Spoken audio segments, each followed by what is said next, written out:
got this program up on its feet. 7th year of existence for FAU football, their 3rd year of Division I competition. And there's Urban Meyer trying to get his team fired up for the start of this football game. You know, it's so important that they come out with the same intensity the way they did against South Carolina early in the ball game and take it to FAU right away. Because you know that the Owls are going to be ready to play in this one. And here's an outstanding kick return by Dilvari Edgecombe, bringing it across the 30 to the 32-yard line for FAU. 31-yard return for the junior from Miami. Let's get an update from Steve Babick. Well, for the 2nd game in a row, no Percy Harvin. Before the South Carolina game, it was diagnosed that Percy Harvin had sinus problems.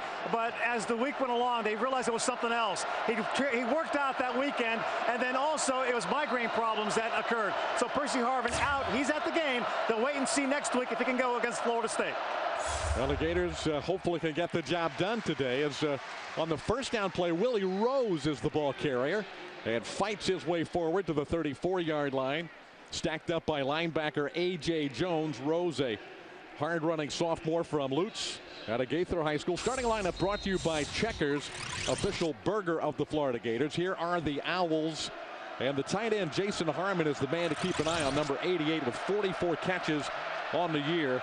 Big Nick Paris anchors the offensive line, the junior from Palm Bay. And Smith's throw is caught at the 40-yard line by Chris Bonner. And Bonner with the catch a couple of yards short of the first down. As you look at Rusty Smith, who's had an outstanding year, a redshirt sophomore out of Sandalwood High School in Jacksonville, and has completed almost 56% of his passes, over 2,000 yards. And look at that touchdown to interception ratio, outstanding, 20-7. Extremely efficient, and this is a big 3rd down conversion. 39% of the times they're able to convert.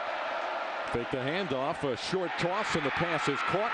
And FAU will have the first down. They love to throw the ball to their fullback, Willie Rose. That's his 27th catch of the year. Now let's check the Florida defense. There's the front four. Cunningham and Harvey have been great. Mike Pouncey, boy, what an addition on the defensive line to really move some people around up there the last couple of weeks since moving over from offense. Brandon Spikes, the leading tackler, with 101 on the season. And Major Wright, back after the hand injury, really back at near 100% for the first time in several weeks at the free safety position. Yeah, he's still wearing that club on his hands, though. And got some padding.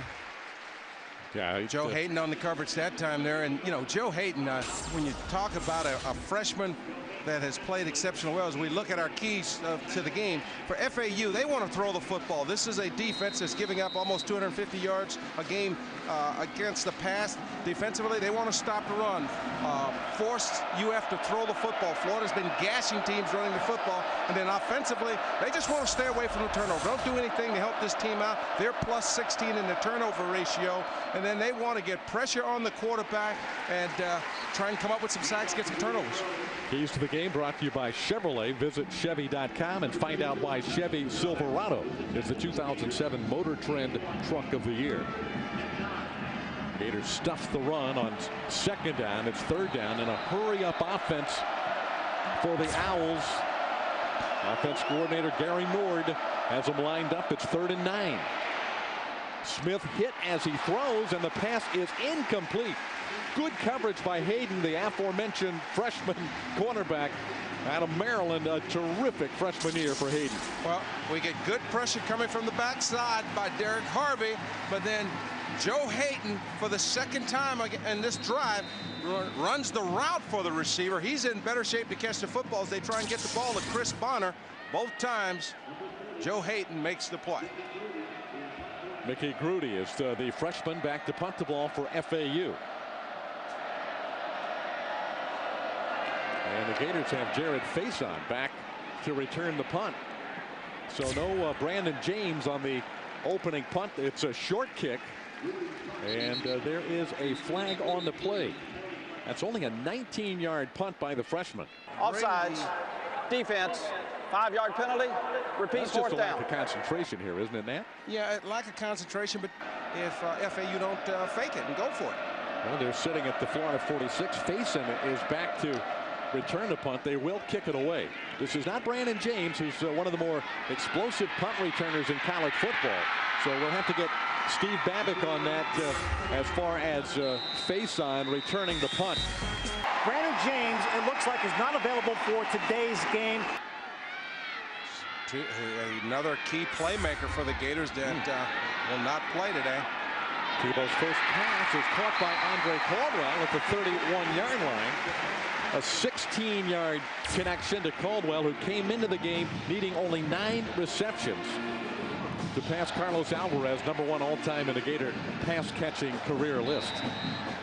Tim Tebow, a Heisman Trophy frontrunner in most circles now. After the injury to Dennis Dixon of Oregon on Thursday night, Tebow perhaps stepping to the forefront of the Heisman chase. What an incredible sophomore season for the freshman, the sophomore from Jacksonville. And his second pass is caught again by Bubba Caldwell. So 2 catches already for Caldwell as he inches closer to Carlos Alvarez. Here's the starting lineup brought to you by Checkers, official burger of the Florida Gators. Faison is in at that wide receiver spot, usually occupied by Percy Harvin. Offensive line pretty healthy now at this point in the season. That's a good thing. A lot of guys have been beat up and in and out of the lineup. But certainly Drew Miller has been the anchor at that center spot throughout the season. Second down play. A flag is dropped as Keyston Moore is stacked up near the line of scrimmage. Well, not much of a push that time against that FAU front 4. And a penalty flag on the play. We'll check it out. A referee today, by the way, is Mark Curls. Second time today, David, that we've seen people on the defensive side of the ball jumping around. Number 94, defense. FAU is good. The 5-yard penalty is also a first down. And not aware that they're actually in the neutral zone. And lining up in the neutral zone. Howard Snellenberger directing the show on the FAU sideline. Here's the front 4. St. Clair, Jackson, Mertillis, and Council across the front 4 for the FAU Owls. The linebackers, Joseph and Sincere, outstanding players with good speed. And in the secondary, they've got a couple of outstanding players back there. Acevedo has been a terrific free safety all year long. And Tavius Polo, a player of the week nationally for his play against the University of Minnesota. On first down, Faison is the ball carrier. And he just does get back to the line of scrimmage. There's one of those linebackers I mentioned, Serge Sincere, the 5th-year senior from Belglade. A great Belglade Central High School football program, which has produced so many terrific players through the years. Yeah, he's a good one. He's a senior that, you know, just on that particular play, he showed his speed and his tenacity as he was able to come from the backside and make that play before the play developed. It looked like there was going to be a gap, and he caught it from behind it. Second down and 10. Tebow's got good protection. And his pass is caught by Cornelius Ingram, who carries it out near the 50-yard line. So Ingram, who's been slowed by ankle injuries the last couple of weeks, looking good on that particular play. Almost a Gator first down. And Tim really wants to throw this ball down the field, but they catch him in a zone coverage. Everybody's there. Nice job of coming off to his outlet receiver, Cornelius Ingram, and then Cornelius putting a move on the would-be tackler and getting upfield, getting positive yardage, leaving us a third and short for the Gators. At a yard, Tebow, a quick toss. Caldwell's third catch. He'll have the first down, trying to turn the corner, but he cannot. A good tackle by Corey Small, the cornerback over there. Came into the game with 74 tackles on the season. That's a lot of stops for a cornerback. And now Caldwell with his third catch on this drive. Only 6 shy of Alvarez now. Well, and this is featuring Andre Caldwell. You don't have Percy Harvin. Nice job catching the football, trying to help set up his block by faking inside, jumping outside, but making sure that he got the first down on 3rd and short. Tebow completes to Riley Cooper. Cooper fights his way to the 31-yard line. And David, when you look at this FAU football team, you see that they really don't get a lot of pressure. They don't get a lot of sacks, but they get a lot of turnovers, and it's because they play a lot of zone. They try and take away the deep ball. Everybody's sitting back, seeing the release of the football, and then reacting up to try and make the tackle. Howard Schnellenberger's team is 5-4 coming into the game, and they're still in the hunt for the Sun Belt Conference Championship.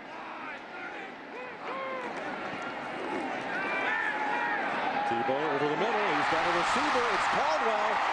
And Andre Caldwell inside the 10 at the 9-yard line. He is just having a fabulous start to this game. And a day that could be a record-setting day for Caldwell. Looks like it's going to be. And David, somebody didn't read the press release that Andre Caldwell needs 9 catches to become the all-time Gator receiving top receiver in history, and already he's caught 4 balls dragging across the field, and he's coming wide open versus them having somebody very close to him. And that's what happens when you play that zone defense. It creates holes that your receiver can sit down and catch the football. Keyston Moore running up the middle to the 5. He battles his way in for the touchdown.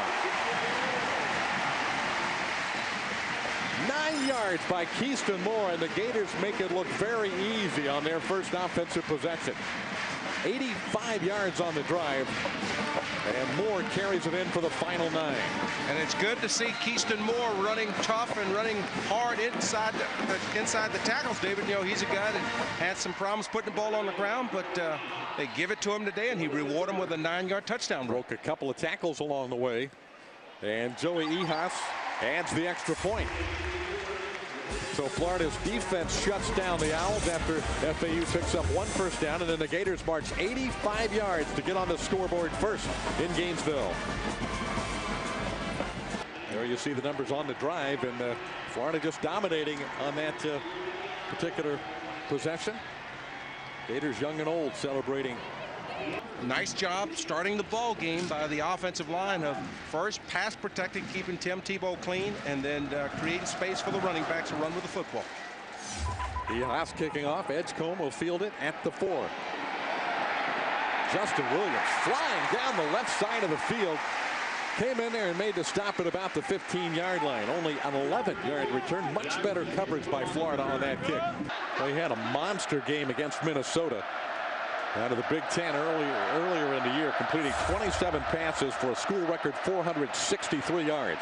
He's got a great arm, but he kind of throws that one up for grabs under pressure, and the pass is incomplete. And a pass intended for Cortez Gent. A little different this time. You get Major Wright, the free safety, out there covering the starting receiver, Cortez Gent, and does a nice job. Actually pushes him out of bounds. And, anytime you see that official throw that hat, that means, hey, he's out of bounds. He can't come back in and catch. He can't catch the football and not be the first guy. Major Wright, just a major talent as a freshman. Really going to be a great safety in the SEC. There's a positive play for the Owls. A first down picked up by Charles Pierre. About a 15-yard carry out to around the 30-yard line by Pierre, who is a junior from Orlando out of Lake Highland Prep. 119 yards this year. That time they caught the linebacker standing flat-footed, and Pierre is able to bounce it outside. He comes into the ball game averaging 4.6 yards a carry and got 6 touchdowns to his credit. So, he has some ability. He's had a couple of 100-yard games this year. Well, he rushed for 756 yards last year as a sophomore. Smith rolling right. They love to get him out of the pocket, roll him out to his right. He's a very strong thrower, rolling in that direction, and the pass is caught by Gent, young man who's from Chiefland High School, just a few miles from the University of Florida campus here in north central Florida. And when you think of Rusty Smith at 6'5", and them moving the pocket with the big fellow, normally a guy 6'5", he can see over that line of scrimmage. You don't move him as much, but the thing that it does, David, it buys the receivers additional time to try and work to get open. And their offensive line is going to be challenged to keep those ends from crashing in if he just stands back there in the pocket. The handoff to Edgecombe. And Edgecombe gets 1 yard out to the 43-yard line. So I think you're going to see a lot of Smith on that rollout to his right today for the FAU Owls. I mentioned he's a big, strong kid, 6'5" and 220. And has thrown for 20 touchdown passes this year. FAU with that win against Minnesota out of the Big Ten. Won a thriller last week against Arkansas State in the Sun Belt. Hayden on a blitz coming right at the quarterback. Bats the ball away, incomplete. And once again, you see the smartness of Joe Hayden. He realizes, David, he's not going to get there. Smith's ready to throw the football. What does he do? He get in the throwing lane. He gets his hands up, knocks the ball down. You know, just another heady play by Joe Hayden as he comes on the corner blitz to make a play. Now it's 3rd down for the Owls. And Smith sets up the screen, but it's blown up. Terrific job by Ryan Stamper to just destroy that potential screen play. Well, that was his man, David. The Gators were in a man coverage that particular play, and as FAU tried to set up this screen pass, they allowed the blitz to come, and nice job by Stamper of just getting there before the blockers and making the tackle. Faison back to return the second punt. And the freshman Grudy has it blocked. It's picked up. Marcus Manson carries it in for the touchdown. Well, you feel good for Marcus Manson. Here's a guy that was a running back and really a primary guy in the offense a year ago. 2 years ago as well. The kick by Ehas is good. And so Manson scores a touchdown in special teams play as the Gators block it. Gobbled up by Joey Sorrentino, and then Manson picks it up and carries it in for the touchdown. Let's take a look, Nat. And this is right in here.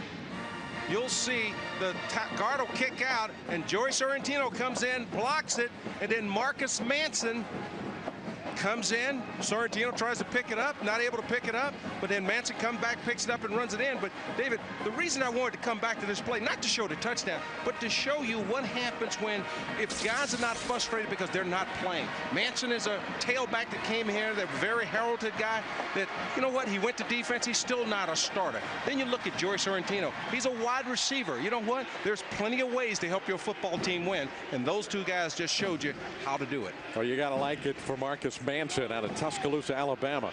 So the Gators blocking a kick here against FAU in the first period to take a 14-0 advantage against the Owls. Edgecombe this time from the 7-yard line. He had a 31-yard return and a much shorter return. They weren't going for the block. He saw something, saw a chance to make a play, and he went out and did it. Urban Meyer, known for great special teams play as a head coach at Bowling Green and at Utah, now for the Florida Gators. That's a 2-yard gain for B.J. Manley. So FAU came in here with upset on their mind. A lot of kids from the Sunshine State, and many of whom would have liked to have played in the Southeastern Conference, no doubt. But they're in a developing program situation, and FAU program only in its 3rd year of Division I competition. They were 5-7 a year ago. Still in the Sun Belt Conference hunt with Troy, a team Florida played earlier this year. That pass is batted away. Big McMillan. Clint McMillan got his hands up and knocked the ball down. But the Gators had some problems with Troy. You remember back early in the season, Florida able to outscore the Trojans 59-33. But early in the season, David, if you reflect back, you know, the Gators were playing a lot of soft zone, you know, trying to get these young guys acclimated and ready to play. And now you're seeing these young guys up in the face of these receivers and challenging them each and every play. Well, a little different attitude out there on the defensive side of the ball.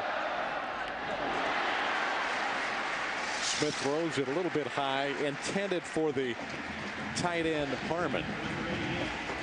And Troy University sitting atop the Sun Belt standings, and FAU hot on their heels. That win last week for the Owls was very big against Arkansas State, pulling it out.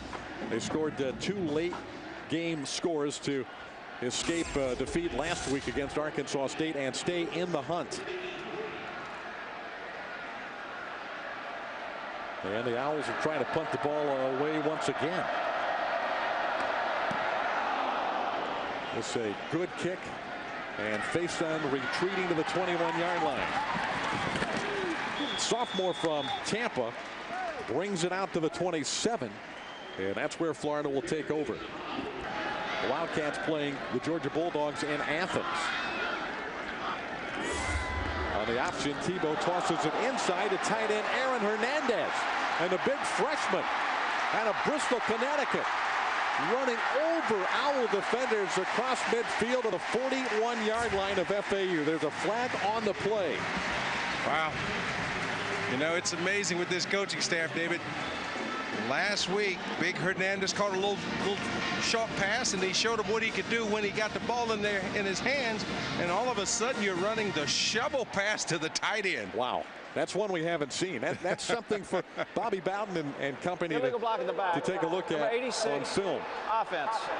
However, the flag is against the Gators. It was a downfield holding call against Florida, apparently. So this one is going to come back from the spot of the infraction, mark it back at the 45-yard line. It will be 1st and 10. Well, Hernandez is a good-looking young player, isn't he? Yes, he is. Big, strong tight end that runs well with the football. And I think the Gators actually got called for a block in the back downfield. So okay. First down, Tebow under pressure. Fires, caught. Ingram. He breaks a tackle. 35-yard line of the Owls. Cornelius Ingram with his 2nd reception of the game. What's good to see Ingram back apparently near or at 100% physically, because he is a significant weapon. Well, when you play the soft zone the way FAU is playing, you're going to have some holes in the middle of the field, especially if the linebackers don't get great drops. So this could be a big ball game for the tight ends for the Gators. Cameron Newton is now the cornerback for the Gators, getting some snaps in the first quarter. Newton will keep, and FAU appeared to be ready for Newton to carry the football. He was hit right in the hole for no gain. Good job by Jermaine Council, number 94. Number 9 Gator volleyball hosting Mississippi State on Sunday, November the 18th at 1:30 p.m. It's senior day, so help say thanks to all the seniors at a post-match ceremony. Call 834-GATOR and get more information. Tebow back at quarterback on 2nd down and 11.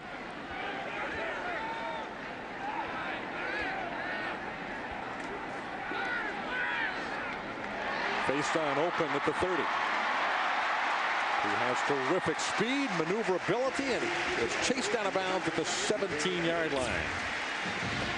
Very elusive after the catch is Jared Faison, another ex-quarterback that's starting to come into his own in this offense. Little drag route across, ball slightly behind him, makes the catch, little stutter move, and then basically just shows his ability in the open field, David. Nothing fancy, just a little move here, a little head and fake there, and he splits the defense.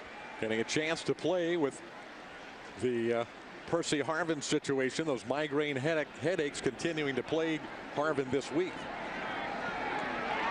Another pass complete to Andre Caldwell. Look at him, high step over the defender and then go down hard at the 13. A flag came in late. Caldwell with his 5th reception of this first quarter. But there is a penalty flag on the play. Yeah, that's a dangerous move that time by Andre Caldwell. As you know, he starts upfield, he gets the block coming out, and then a little face mask, I think, is what's going to be the call, as you see there. And then he just goes up and over everybody, and Davius Polo comes up, makes the play, knocks him down. Yeah, you're right, Nan. I think it is going to go against the Owls. Spot the ball inside the 10 at about the 7. Tim Tebow is 9 for 9 for 141 yards. And the Gators look for their third touchdown of the quarter. They're leading 14-0. Tebow keeping. And he's hit at the 6. Dropped at about the 5-yard line by Chris Bartels, number 27, the strong safety. Chris Bartell was able to figure things out with all that misdirection and everybody going in opposite directions. He was able to figure out who had the football, but I guess down there 9 out of 10 times if you guess Tebow, you could be half right. Well, the Owls looking to really shut down, not only shut down Tim Tebow, but Tahim Acevedo says we'd like to get him out of the game. Yeah, well, you know, that's, I don't think he meant any harm in saying that, but you know, they would like to be able to say they were able to stop this potent offense of the Gators. Yeah, there's a good hit on Keyston Moore. Moore, who scored that 9-yard touchdown earlier in the quarter, shut down this time.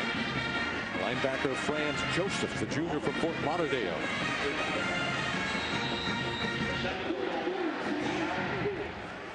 This has been a pretty good football team down inside the red zone.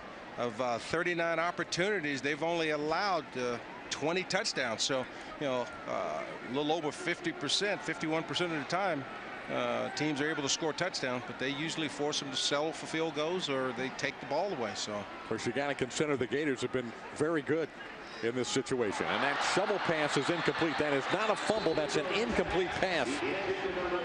As it was a forward flip by Tebow intended for Hernandez. The second time that the Gators have run that play. The first one gained about 20 yards. This one is incomplete. And it looked like they had something there, but I don't know if Tim just didn't get it out to him or what. It just seemed like he never got the handle on it. I think also Serge Sincere was right there in the area. So, well, he was in the area, but it looked like you know, they never really got it to Hernandez on that pitch. Yeah. Now it's 3rd down and goal. 3 receivers to the left, 2 to the right. No backs for Tebow. He's got a man open. It's Ingram. Touchdown, Florida. Cornelius Ingram, the tight end, with his 6th touchdown catch of the year. Ingram is going to be to the right side of your screen, and you know, when you got a guy like Cornelius Ingram that's a big target at 6'4", 225 pounds, you can throw it up high and away in the back of the end zone, let him go up and make the catch, and he showed some of those basketball skills as he went up, caught the ball, and got 1 foot down in the back of the end zone for the touchdown. Oh, great hands. And awareness of where he was back in that end zone, Nat, and another touchdown for the Gators. I mentioned Ingram, his 5th touchdown catch of the year, 6th rather, the 7th of his career. And here he goes, Ingram. He's the inside guy. Outside, you got another little crossing route. Everybody bites on that underneath. He gets deep, gets that foot down, that right foot down, makes the grab. Great athlete, formerly of the basketball program, an ex-quarterback in this football program, and moved to the tight end position, has thrived in that environment, and might have a chance to play on Sundays. Crowd a bit late arriving, as you might expect, with this noon kick, but they are packed in the house now at Ben Hill Griffin Stadium, and the Gators kicking off for the 4th time in the game.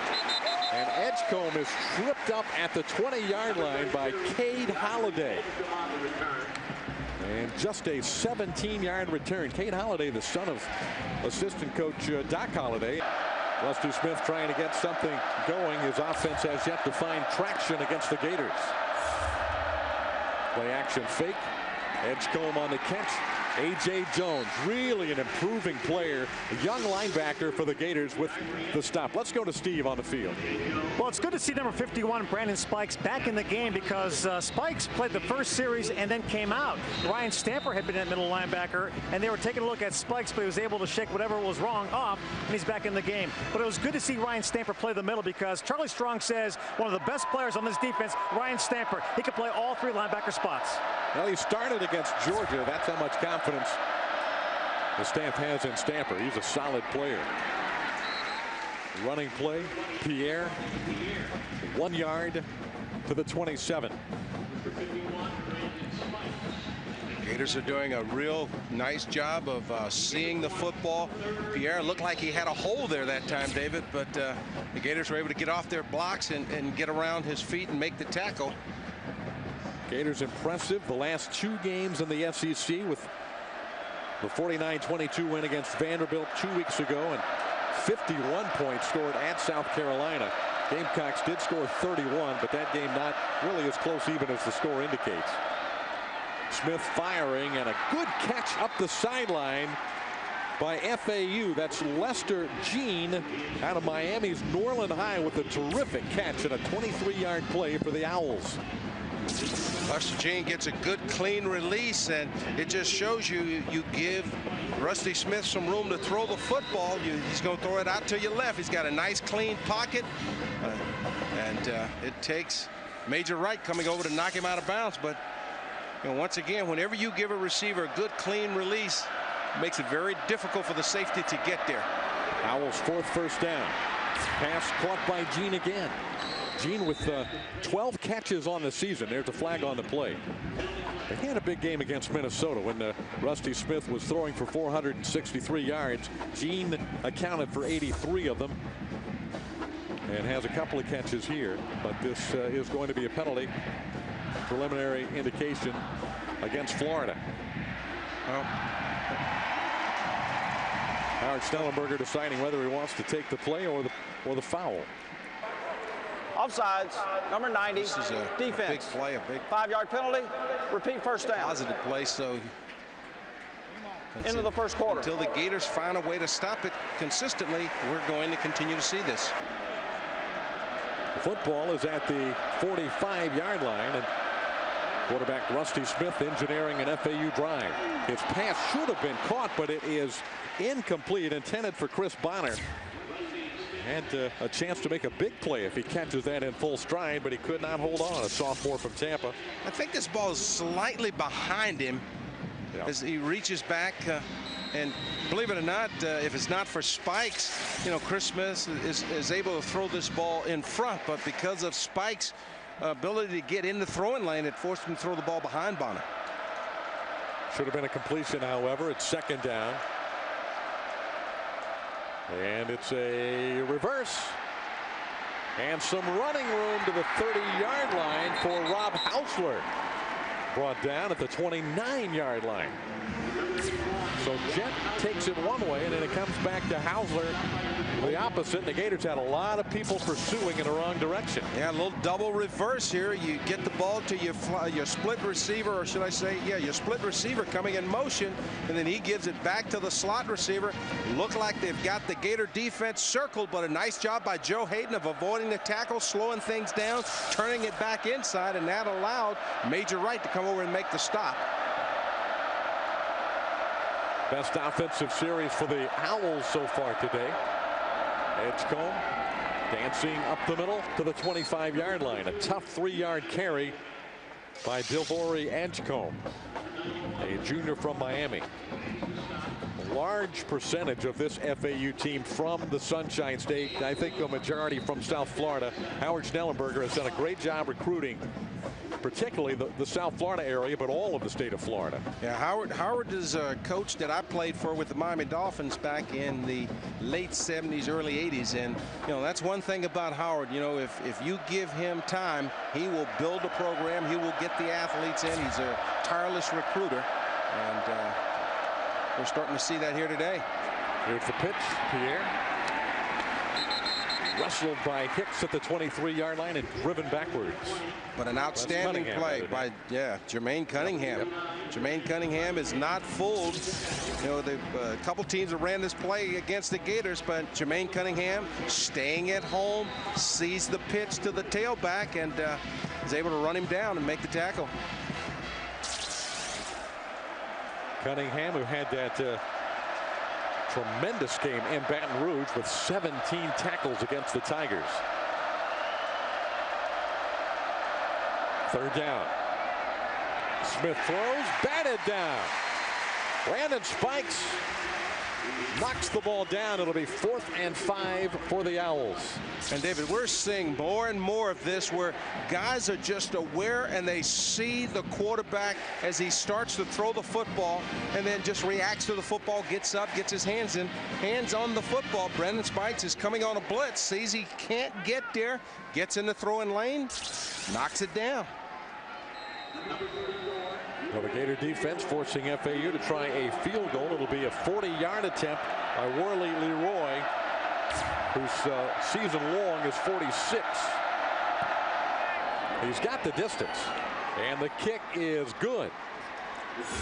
Leroy is 16 of 23. Florida with 3 first-quarter touchdowns, one on a 9-yard run by Keyston Moore. A touchdown pass from Tebow to Ingram. Here's the short kick, and it goes out of bounds at about the 30-yard line. And the third Gator touchdown on a block punt. Picked up and run into the end zone by Marcus Manson, the tailback, defensive back. Back to the tailback position this week, and Manson gets a touchdown today in a special team situation. Free kick. They're going to pooch it again. And the ball hits on the ground, and it's recovered by the Gators. Dangerous play as Rutledge is able to fall on it. Well, almost worked for FAU. Bubba Caldwell, who is 3 catches away from tying Carlos Alvarez, a 36-year-old record. 1969. Reeves and Alvarez connecting. What a season that was. Super sophomores that year. Of course, this is a career record we're talking about. Yeah, super sophomores in 69 and 71 graduating class. Tremendous quarterback receiver tandem with John Reeves and Carlos Alvarez. Handoff to Keyston Moore, a 1-yard gain to the 39-yard line. Council, that defensive end, came crashing in to make the stop. The sophomore out of Melbourne. The defensive line of the Owls is actually doing a pretty nice job here of basically stuffing the offensive line for the run. Gators have not been able to run the ball effectively at all this afternoon. Tebow has had good protection all day. Caldwell with the reception, his 6th of the game.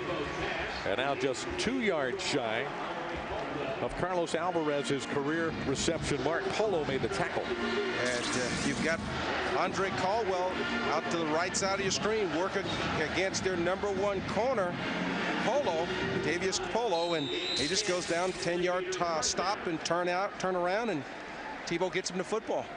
Boy, in this bend but don't break philosophy of FAU, Caldwell could have an enormous day today with Tebow throwing under the coverage.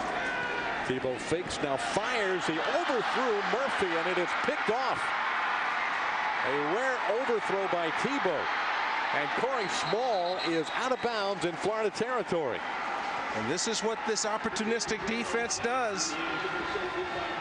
That's their 17th interception of the year. And this time, Tim Tebow throws the ball early. He's looking for Murphy on the skinny post. The ball's thrown early, and it sails on him. No, he had him wide open. Oh, yeah, he's got him open. He's got a good lane, but the ball just sails on him.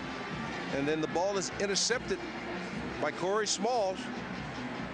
That's his 4th interception of the year. He's got 8 career. You mentioned their opportunistic defense, Nat. They're plus 16 in turnovers, which is 2nd in the country. Well, they just went to plus 17. Yeah, right now, at least for the moment. And a rare errant throw by Tim Tebow. Smith's pass caught. And the Owls are inside the 15-yard line as the pass is caught by Gent.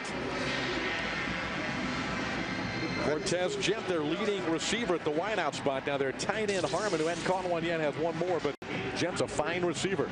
This time they were looking for that corner blitz. Gent got a good wide split, which gave Rusty Smith a little bit more time to see the blitz coming. FAU's offense feeding off the momentum of the Tebow turnover. The Handoff to B.J. Manley, and he is stacked up at the 15-yard line. No gain on the play. Manley, senior from Miami. Justin Trattou. Gator linebackers stuffing the play. It'll be second down. This is a big series for the Owls. If they can push it in, they get back in the ball game 21-10 and take away the momentum of this Gator football team. Short drop and a penalty flag. Smith was looking to get rid of that ball quickly. There is a flag on the play. Looked like before the snap, B.J. Manley hobbles out number for 71, the Owls. Offense. 5-yard penalty. 5-yard Still second down. Illegal motion against her from the stadium. Post game as always afterwards. And then breakfast with the Gators on Sunday. Smith's pass is caught. Touchdown Owls. Cortez Gent. And Smith showing that strong arm. He really lasered that ball in there to Gent. Execution by the FAU Owls. Leroy with the extra point, and the Owls have scored 10 unanswered points. They capitalize on a Tim Tebow interception, and Rusty Smith, the strong arm sophomore from Jacksonville, with the touchdown pass to Gent. Back, he had Lewis Murphy on that post wide open, and he just overthrew it. You talk about FAU's opportunistic defense, but that was just not a good throw by Tebow. Murphy trying to make a big play here, and he's got a lot of white shirts surrounding him, and down he goes at the 21-yard line. Now Murphy's a very talented and very fast football player, but now Brandon James is something special. Gators need to try and regain the momentum. They need to take this ball down and put some points on the board. The only time they've been stopped is when they've stopped themselves with the interception. Now Tebow has completed 12 of 14 for 159 yards, but he's thrown the interception. And this play is going nowhere. Tebow appeared to want to hand the ball off inside to Moore, but he kept it. They almost lost possession of it. Tebow goes down for no gain. Just don't look smooth on the ball handling there, as they are getting good penetration, getting a good stalemate by the Owls at the line of scrimmage, and it's forcing Tim to read it, take a little bit longer to read that option, David, I think. Second and 10. FAU's not a big blitzing team, so Tebow with no backs throws it over the middle. He looked for Caldwell, but the pass was incomplete. A little zone blitz that particular play. They brought the outside linebacker, and then they dropped Javante Jackson back in coverage, and he ran right into Andre Caldwell. That'll be third down and 10 for the Gators. And if you notice, they still only brought 4 people. Right. You know, they just believe that it's very difficult when you've got to go the length of the field without making a mistake.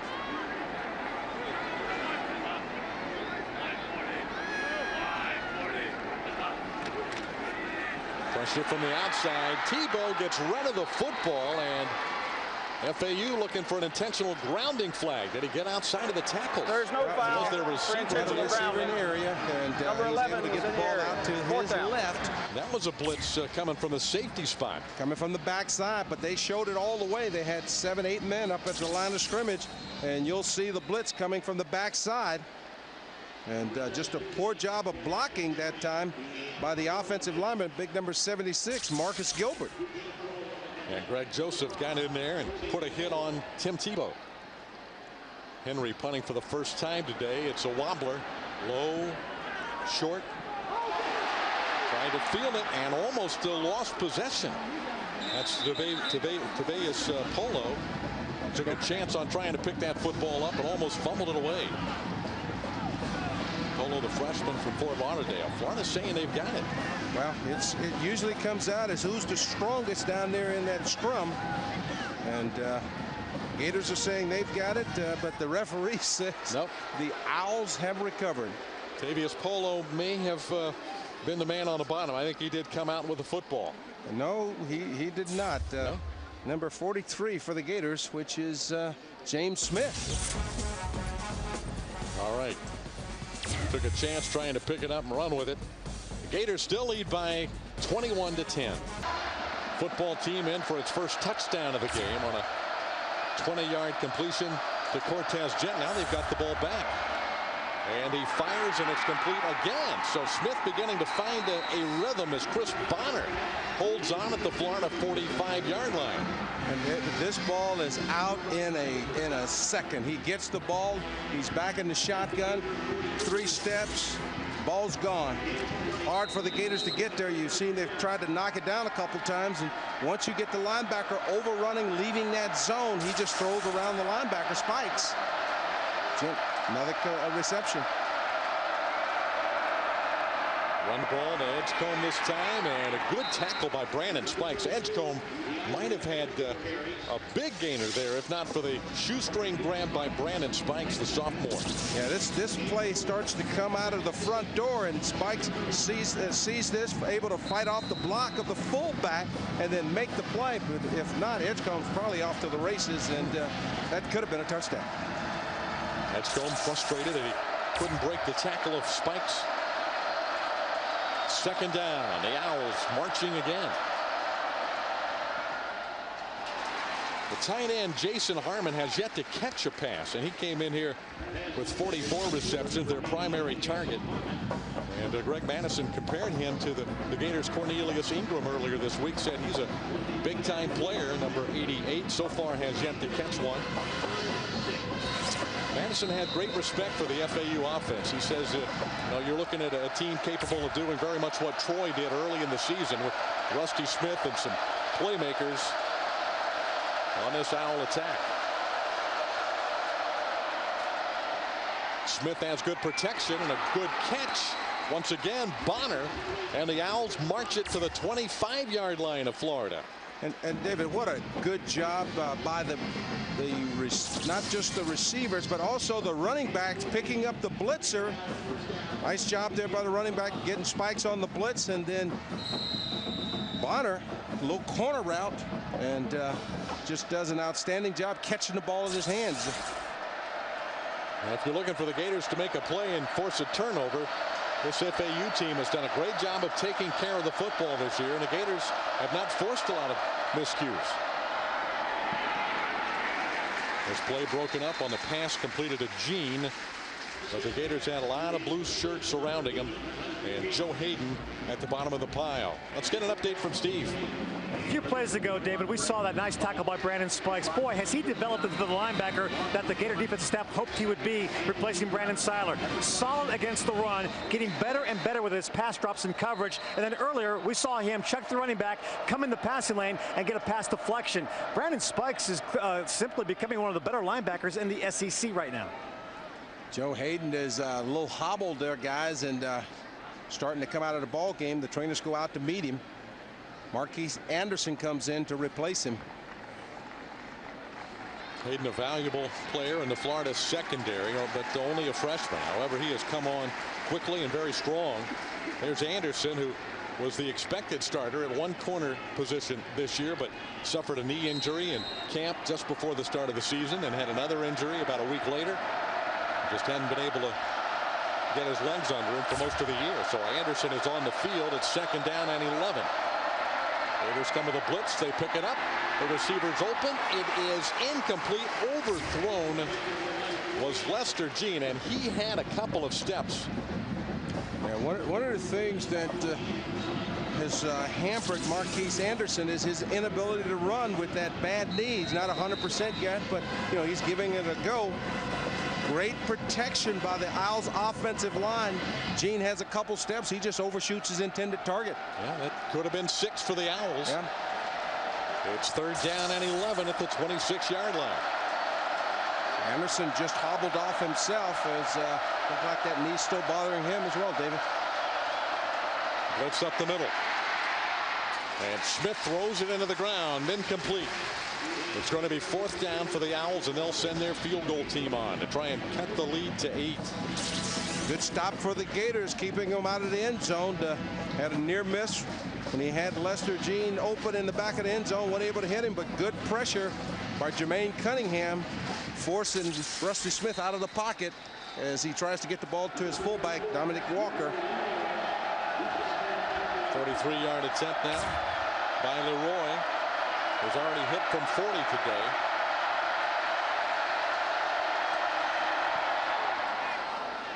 It looks good. And it is a 43-yard field goal by Worley Leroy, who has now knocked in 5 straight. So now it's time for the Gators to try and regain some momentum, because you're starting to let a team feel like they can win this game. Another pooch kick. And the up guy is going to catch it this time. His knee was on the ground. And that was Ryan Stamper, who is down at the 31-yard line. FAU is in the end zone. Florida setting up at the 31-yard line. 1st and 10. Their lead was 21 now and has been cut to 8. Tebow options. On the pitch. Caldwell. 45 and out of bounds at the 47-yard line. Andre Caldwell. Polo rides him out of bounds, but a 16-yard gain on the option. And David, what we're seeing is the many different ways that you can use Andre Caldwell. That time he lines up at the tailback and he runs the option similar to Percy Harvin. Another guy with speed that has the ability to get outside and take it the distance if he finds a crease. Harvin unavailable today, so is Brandon James, 2 of the big playmakers in the Florida offense. And Caldwell has stepped forward. Tebow pressure, shows a strong arm, but Murphy can't hold on. The pass was high and it is incomplete. Now Tebow throwing from his back foot, getting hit as he delivered, still threw a rope out there intended for Murphy. And I tell you what I'm starting to see, David. I'm starting to see a lot of confidence in this FAU football team, where now you're starting to see the Gators playing football on their side of the line of scrimmage instead of the Owls side of the line of scrimmage. So they're getting after the Gators pretty good, with the momentum having swung their way. Well, they start to think and believe in themselves that they can compete out here, and they certainly are doing that. Midway in the 2nd quarter. Here comes a blitz, the linebacker right up the middle. Tebow, though, throws a strike. That's a great play by Tebow to avoid the sack and then put it right on the money to Lewis Murphy.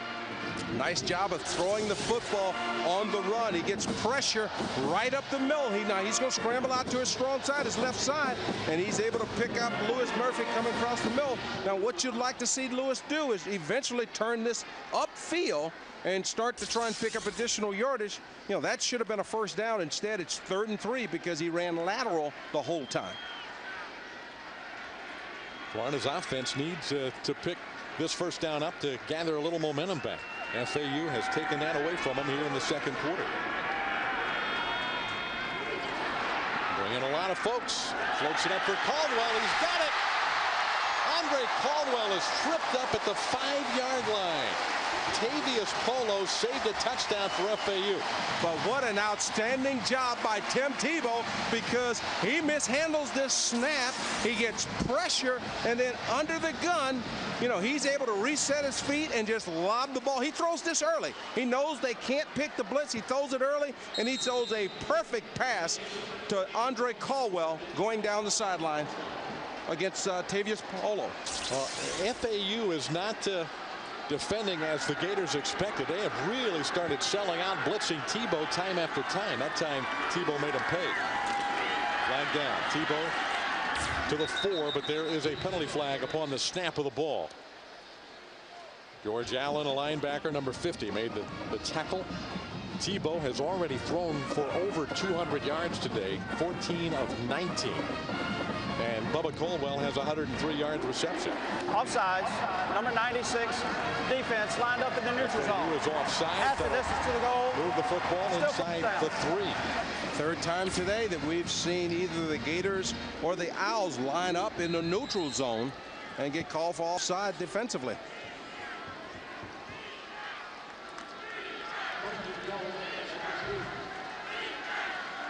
First down and goal for the Gators, just inside the 3. Tebow out of the shotgun. He's going to try and run it in. Lowers his head, but he is hit head on right there in the gap. That's the linebacker, Franz Joseph, the junior from Fort Lauderdale, who made the to stop right up in the gap. And David, what they're doing is they're just making a pile, and then linebackers are staying back. Now there's going to be a big pile right there. Now watch Tim Tebow. He thinks he sees a hole, and the linebackers are filling. You know what they want to do is create a pile where he's got to move around, and then the linebackers are taking their time. They're not being overzealous and running into the pile.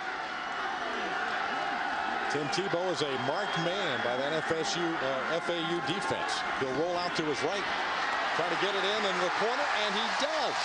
Touchdown, Tebow. And there was nothing up the middle, so Tebow took it to the outside. Potentially 15 points. Extra point is good by E. Hassett. Is 28-13. Tebow now with 20 rushing touchdowns for the year. That is a new Southeastern Conference record. Remarkable. Tim Tebow puts it in the end zone. The Gators up by 15. 20th touchdown of the year. So there it is. Hurst, Alexander, Tofield are in the rearview mirror of Tim Tebow. Well, and usually when you see a quarterback that runs the football and scores touchdowns like that, he can't throw. But you can't say that about Tim Tebow because he already has, what, 24 touchdown passes to his credit. Thrown one today, run for one today. Edgecombe from the 10-yard line. He ran right into the man trying to bust up the play. It's a great play in special teams again. Dorian Monroe blowing that play up. Here's another look at Tebow's touchdown. Number 20. Keyston Moore looked like he's got the key block there. He misses his block, and Allen has a chance to make the play, but Tebow just steps around him, breaks the arm tackle. Right here, you expect Keyston Moore to get the block. He's trying to seal him in. He doesn't get him, so he turns back, and this allows Tim Tebow to do what he does best, which is score touchdowns. Good blocking by Eric Rutledge out there from the fullback position as well. Rusty Smith rolling right. His pass is dropped. Another dropped pass, and there's the tight end who has yet to be a factor today, Jason Harmon. Has no catches. A lot of Gators around Jason Harmon as he's trying to catch the football, and you know he's had a couple up behind him, a couple of them out in front, and just haven't gotten involved in the ball game. But you know, before the day's out, those two will connect. You would think. 43 catches coming in for Harmon. 2nd and 10.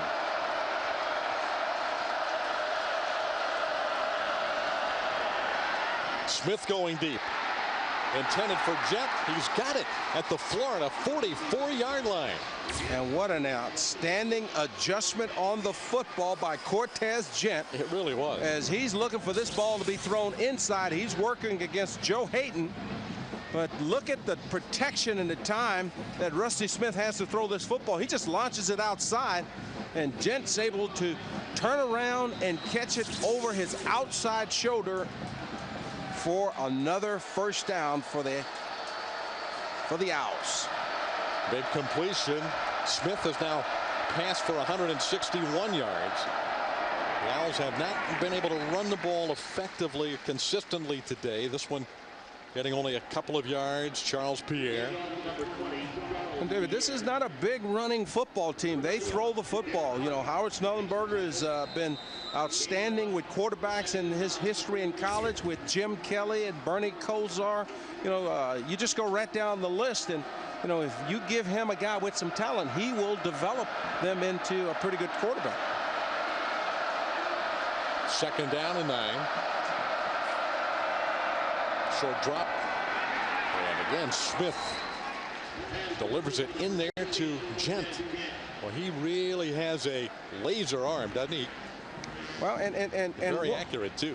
And what he's doing right now, because they're mixing it up so well, they're throwing the slant route, then they're throwing the quick fade, and you know, it's just so many different things that the corner, you know, you hear the old saying about a cornerback being out there on the island. Right now, with the way Rusty Smith is throwing this football and the receivers are running routes and catching the ball, the corners are out there on an island.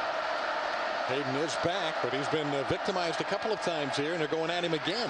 Harmon is the intended receiver, and this time Smith overthrows him.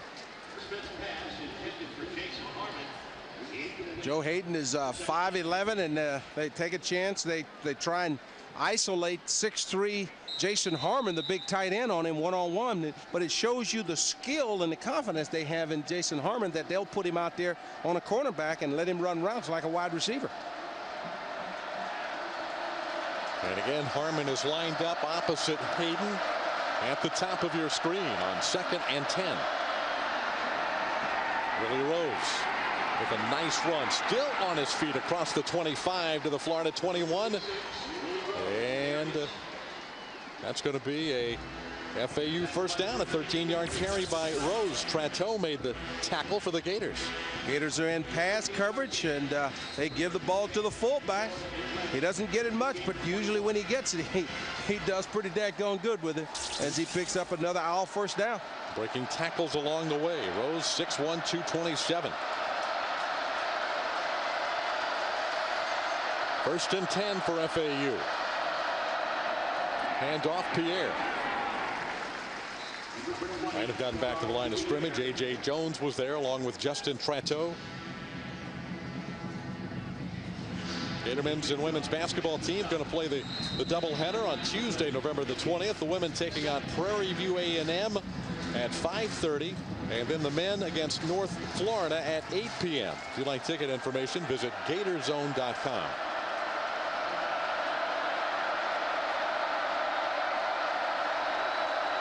FAU threatening at the Florida 21.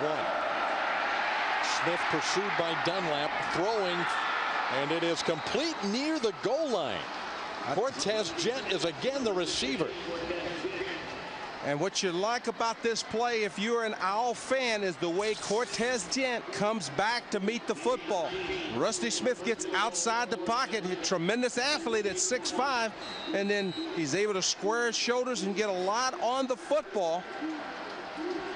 Just a good job of throwing on the run. See how he squares his shoulders, David, and then gets a lot on the football, getting the ball down to the Gator 2-yard line. 1st and goal for FAU. Give to Pierre. Fighting his way to the 1, then driven back. It'll be 2nd and goal at the Florida 1-yard line. A.J. Jones, the strong safety as well, Tony Joyner. Knock him back, but it'll be 2nd down and goal as the Owls try to answer a Florida touchdown and get the game back to an 8-point contest. This FAU offense started slowly, but played an outstanding 2nd quarter. 1:25 left in the period. And now the Owls shift Smith from the shotgun. They spread things out, and Smith walks in for the touchdown. A lot of confusion by that Gator defensive staff because they had taken Joe Hayden out of the ball game. They only had one corner in the ball game. And now the Owls, with the extra point, have cut the lead back to 8. So FAU playing with great confidence here in the swamp. And here's another look at the touchdown. And I tell you what, Dave, he saw how wide open this play was. He almost got called for motion as he started forward prior to the snap of the football. Florida Atlantic, they pass a lot, so their guys are very good at pass protection. Florida hasn't come close, maybe one sack, but they haven't gotten one. And on the run blocking, good enough. So that FAU offensive line doing a great job. Well, they've done well on both sides of the ball at the line of scrimmage. Murphy going north and south this time. FAU trying to strip the ball out of his arms. He holds on, and he is tackled at about the 36-yard line. Before you go in at halftime, you don't want FAU coming out feeling like they've got this thing on the wraps and they got a shot. So very important that the Gators put some points on the board here. Coming from the outside with a strong rush. Tebow throwing, completing the pass to Caldwell, and Andre is out of bounds at the 46-yard line. His 8th catch of the first half, leaving him one shy of the school record. Well, this here will give him a tie for the record, so this is just as important. But also, watch the smartness and the heads up right there. Get out of bounds, stop the clock. Nice job getting as much as he can and getting out of bounds. Senior, former high school quarterback at Jefferson High in Tampa. Brother Richey, NFL receiver. Andre now in the record books, #1, along with Alvarez. Tebow Evades the rush. Now he's going to carry and step out of bounds, stopping the clock with 56 seconds to play in the first half. Great pressure coming from the linebacker, Sincere. And it was Tebow able to avoid the sack. Well, if Tim Tebow was the average quarterback and was right-handed, Surge would have had a big hit. But Tim Tebow seen him coming all the way and just gave him a little feint. Got outside, picked up the first down, stopped the clock by getting out of bounds. Florida's offense has generated some impressive numbers in the first half, but so has FAU's offense. Both teams about 250 yards in total offense. Tebow with protection this time. Again, he's going to run it. Out of bounds at the 49, and the clock stops with 48 seconds to play in the first half.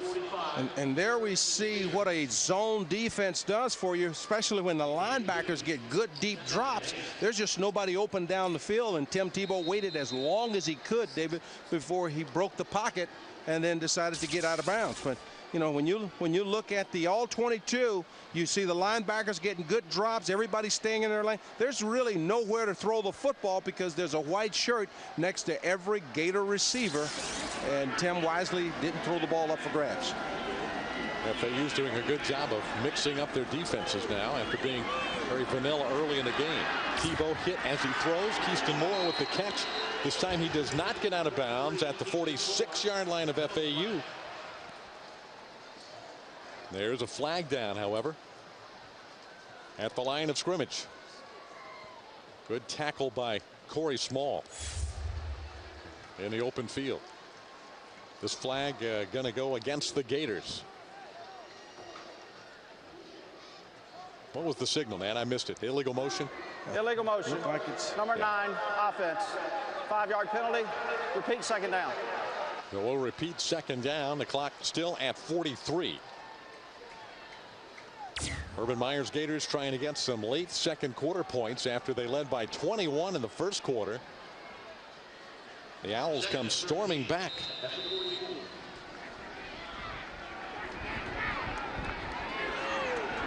Tebow steps up and a flag. Well, the rush coming from George Allen untouched from the left side. False start. Number 7. Another Offense. false start on the Gators. 5-yard penalty. and it just looked Still like second the down. Gators are in a tailspin. Basically, not sure of their protection. You know, they really didn't expect to see this kind of. They didn't expect to see the blitzing come out of the Owls like this. If you look at the top of your screen, you'll see Cornelius Ingram, basically at the slot receiver, actually start to move prior to the snap. I think defensive coordinator Kirk Hosa has thrown some things at Dan Mullen's offense that the Gators did not expect, at least after the first couple of series. As well as this offensive line that expected to see the full-man rush and have all day to make a play. Caldwell has the school record, surpassing Carlos Alvarez with that catch, his 9th of the game. But there is another flag on the play. And I think they're going to give one of the Gator offensive linemen for a late hit. And a push in the back. Well, if you're right, Nat, that'll be 3 consecutive flags on the last 3 plays against the Gators. Yep. Not the way Florida wanted to finish up After this the play, this quarter. personal foul. Number 45. Oh, it's going the other way. Oh. Goes against 15-yard penalty. FAU for a First down. personal foul. And what a big break that is for the Gators. Helps move them down the field, gets them in field position. Let's go and see what we see First here. The charge Gators timeout are of looking for the half. blitz. 30-second timeout. Andre Caldwell gets the record on that particular play as he catches the football, and he becomes the all-time leading receiver in Gator history as he passes Carlos Alvarez, and I think that number is what, 173? 173. There's the number sitting atop the leaderboard. Andre Caldwell, what a fabulous career. And here's a guy that has battled through injuries, suffered a broken leg. The opening kick 2 years ago against Tennessee. That was Carlos Alvarez on the sideline cheering Andre Caldwell on. Ball is at the 36. The Gators trying to put some points on the board late in the second quarter. In FAU territory, Tebow, little rocker step, and for the 4th consecutive play, a flag is on the field.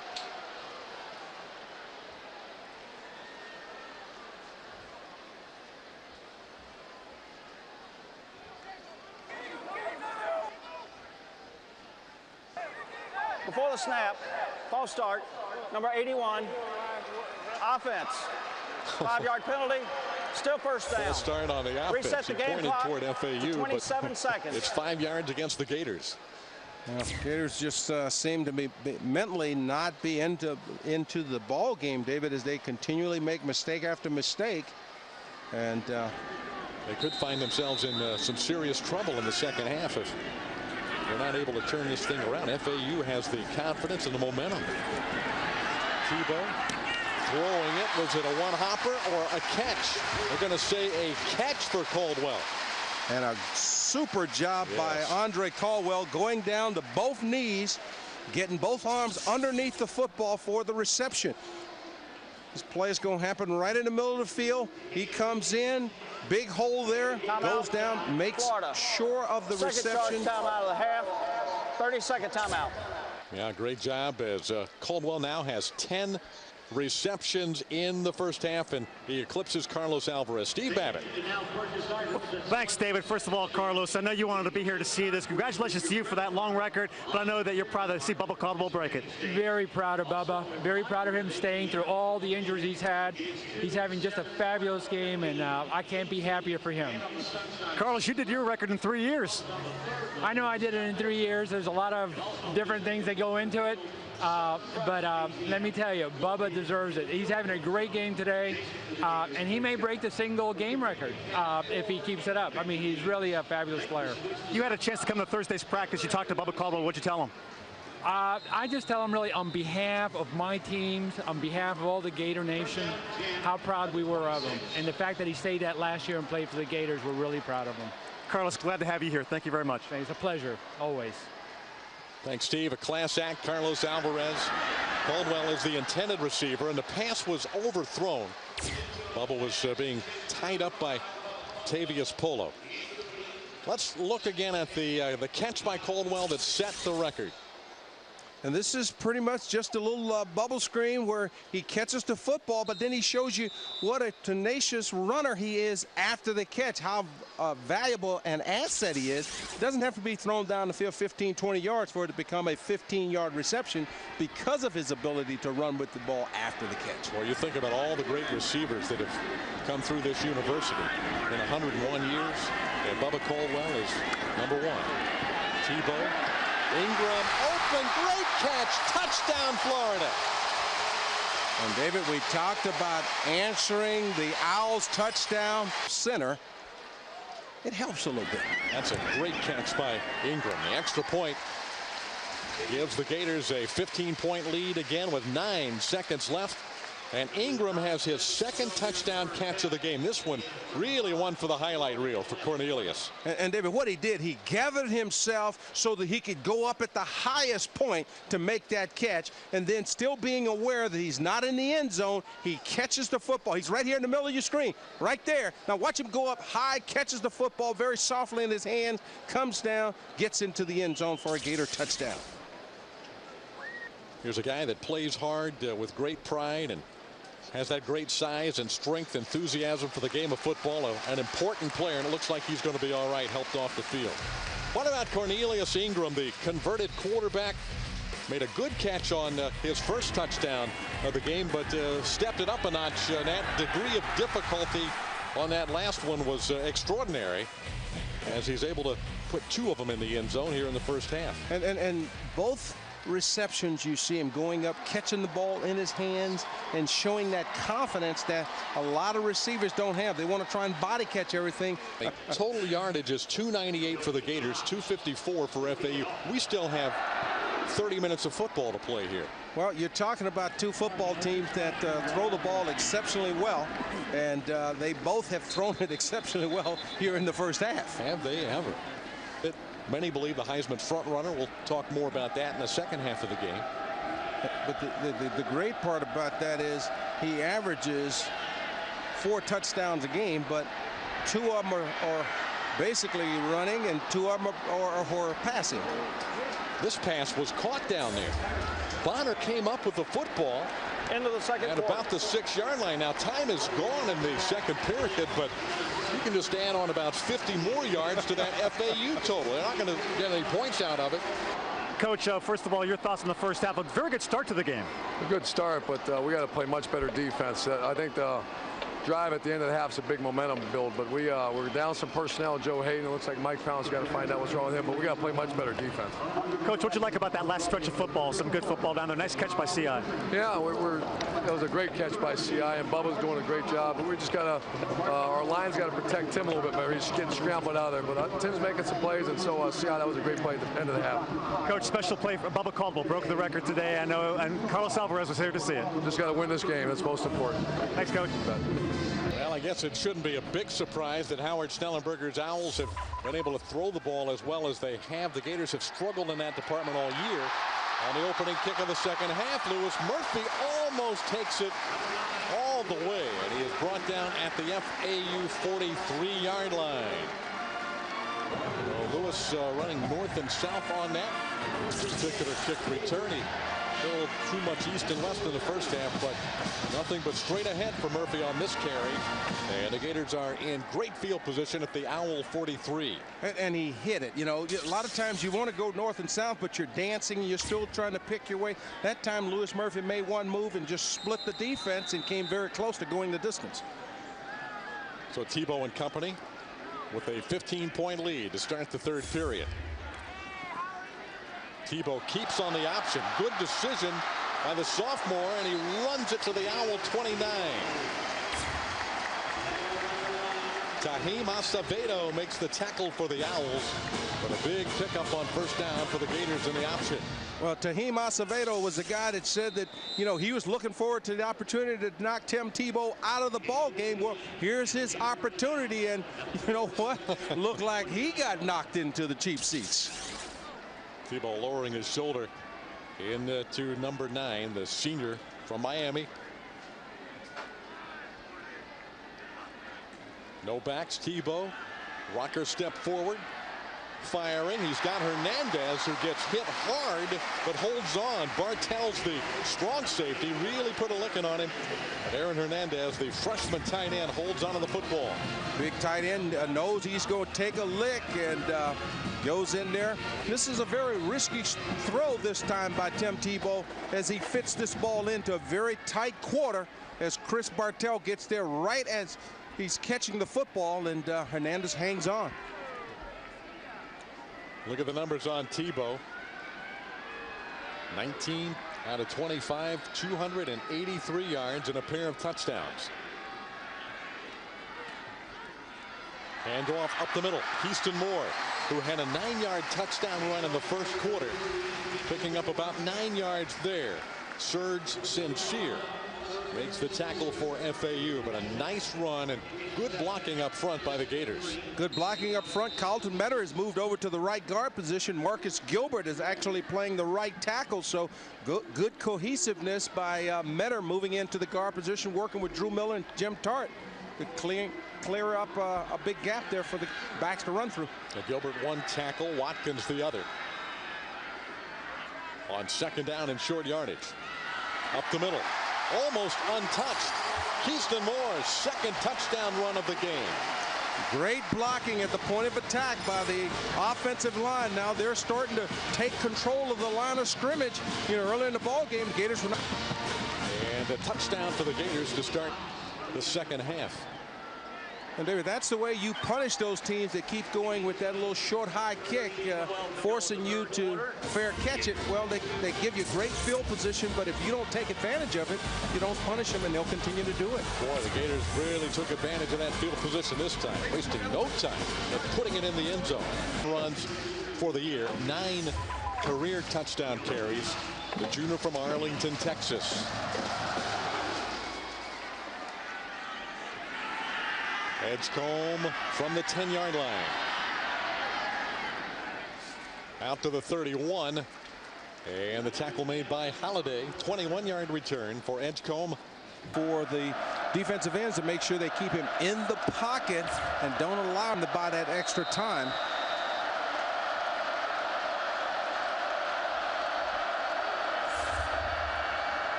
Here's the pass complete.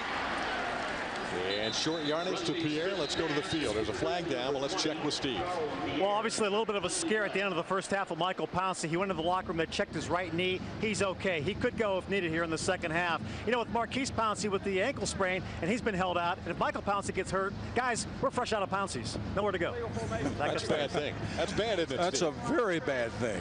Pouncey's are good. This penalty is going to go against the Owls. Two terrific players. Pouncey, incredible really that true freshman can come in and play at this level, and then you have twins and they're both good enough to play on this level, reminiscent of the Brinkley brothers at South Carolina, that outstanding players on the defensive side of the ball. Pouncey is very similar here at Florida now. But what's so exciting about Michael Pouncey is that he's able to switch sides of the football and make an immediate impact the way he did, Dave. It was just a natural. It is a natural on the defensive side of the ball. Pierre, a good blocking to the 35 and driven down at the 39-yard line. But a good run after that 5-yard penalty. And Justin Trattou makes the tackle along with A.J. Jones, but that is a 13-yard carry by Charles Pierre, the junior from Orlando. Good blocking by David Matlock, the freshman right guard, John Rizzo, the right tackle, and Nick Parrish, the center.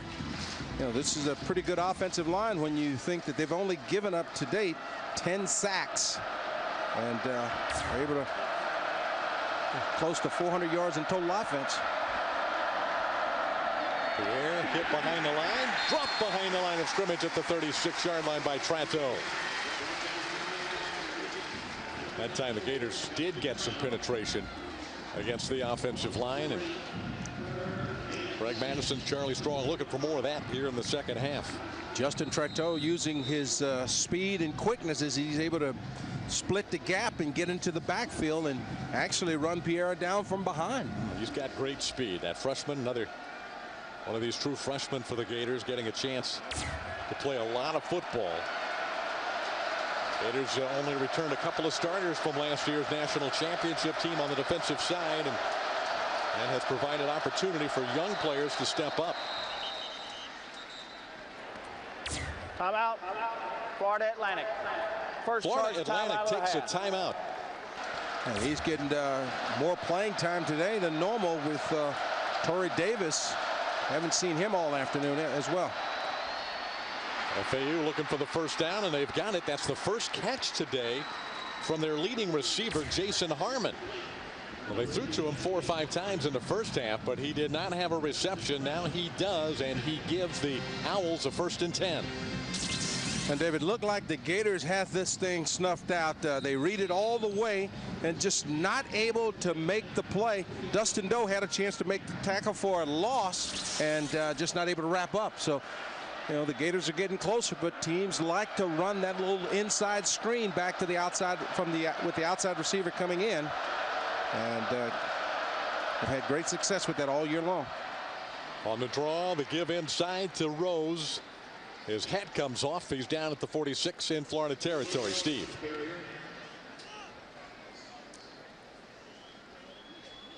Number 51, Brandon Spike. Chalk Rickerson is in the game for Joe Hayden. Joe Hayden with a sprained ankle just at the end of the first half, and they've got him iced down on the right ankle. So you got Chalk Rickerson in there right now. Oh, another injury to a key player on that Florida defense. Well, and it's very difficult, especially when you go against a team that like to throw the football, and you have as many receivers as they have, and you've lost 2 cornerbacks already. Marquise Anderson is not playing. Joe Hayden now is down, and you know who's going to be that nickel and dime guy, because your nickel and dime guy actually has to play on regular downs, David. And Smith was throwing at Hayden a lot when Hayden was before he turned that ankle. Yeah, so and really going at that position. And he was playing exceptionally well. The play that he got beat on by Cortez Gent was a 15-18 yard stop that looked like a go, and he was playing the go route. 3rd down again for the Owls at the Florida 46. Fakes the hand. No, he did give the ball. Good fake by Smith. And Pierre is close to the first down. He really sold that fake, didn't he? Yes, he did. Very nicely done. Spikes with the tackle. This is a good-looking quarterback. Good-looking offense, too. Out of the Sun Belt Conference, and they are still very much in the thick of things in the Sun Belt. They've got a game next week against their big rival down in South Florida, FIU, and then they close the season appropriately enough against Troy. And that last game, if they take care of business next week in the conference against FIU, the game against Troy is going to be for the Sun Belt Championship and a bowl bid. Well, I know that coming into this ball game, you know, Howard really came in here with an idea that this is an opportunity to build more confidence in his football team. If they could play well against Florida, that's great. If they could win, that's even better. But, you know, they got what we call the Shula Bowl down there against FIU next week. And then, of course, end the season with a chance to come up with a victory that could put them as the champions of their conference. They're going to go for it. They got really nothing to lose here on 4th down and an inch. Smith sneaks. Football came out. So they lost the ball and therefore did not make the first down. Smith had the first down, Nat, but when he fumbled, it was recovered behind the line of scrimmage. Watch the snap. Mishandled snap. He was in a hurry to get that ball and move forward. Well, not only a mishandled snap, let's go back and look at it. I hope that we can see this again because the ball never comes up, David. The ball actually rolls. He's trying to go forward with the snap, but the center in his haste. Now, the ball's going to end up down here. Watch this. Ball never comes up. There's the ball. Never comes up to the quarterback. So, you know, in his haste to try and get the job done, Paris never got the ball up to the quarterback. And an FAU team that has not turned the ball over very much this year. In fact, as far as fumbles lost, that's only their 4th fumble lost all season. Well, they actually didn't lose it, but they didn't get enough for the first down. Yeah, you're right. So that's not even a fumble lost, is it? This catch by Caldwell is going to perhaps get the Gators back to the line of scrimmage. Not a positive gain. Andre with his 11th catch of the game. We've already established his record, Nat, as the all-time leading receiver. And as Carlos Alvarez himself said, who apparently is aware of all those records out there in the Florida books, he knows that Bubba could also eclipse his single game record of 15 catches in a game, which was back in 1969 against Miami. Alvarez had a big game, and Caldwell now has 11 catches against FAU. And I think he gets the record at the rate we're going because right now he is the go-to guy for. There he is. Couldn't hold on that time. Would have been a spectacular catch. Excellent coverage by Corey Small, and the ball was thrown a little bit high. Tim has been a little high this afternoon, and this one is up. Caldwell goes up to try and make the catch, but because the ball is high, Corey Boy is able to come in from behind and knock it out. If this ball is down a little bit, this is an easy reception for Andre. Hasn't been his sharpest day throwing the ball, Tim Tebow, but he's still 20 out of 27. Most quarterbacks would take those numbers, 282 yards and a pair of touchdowns.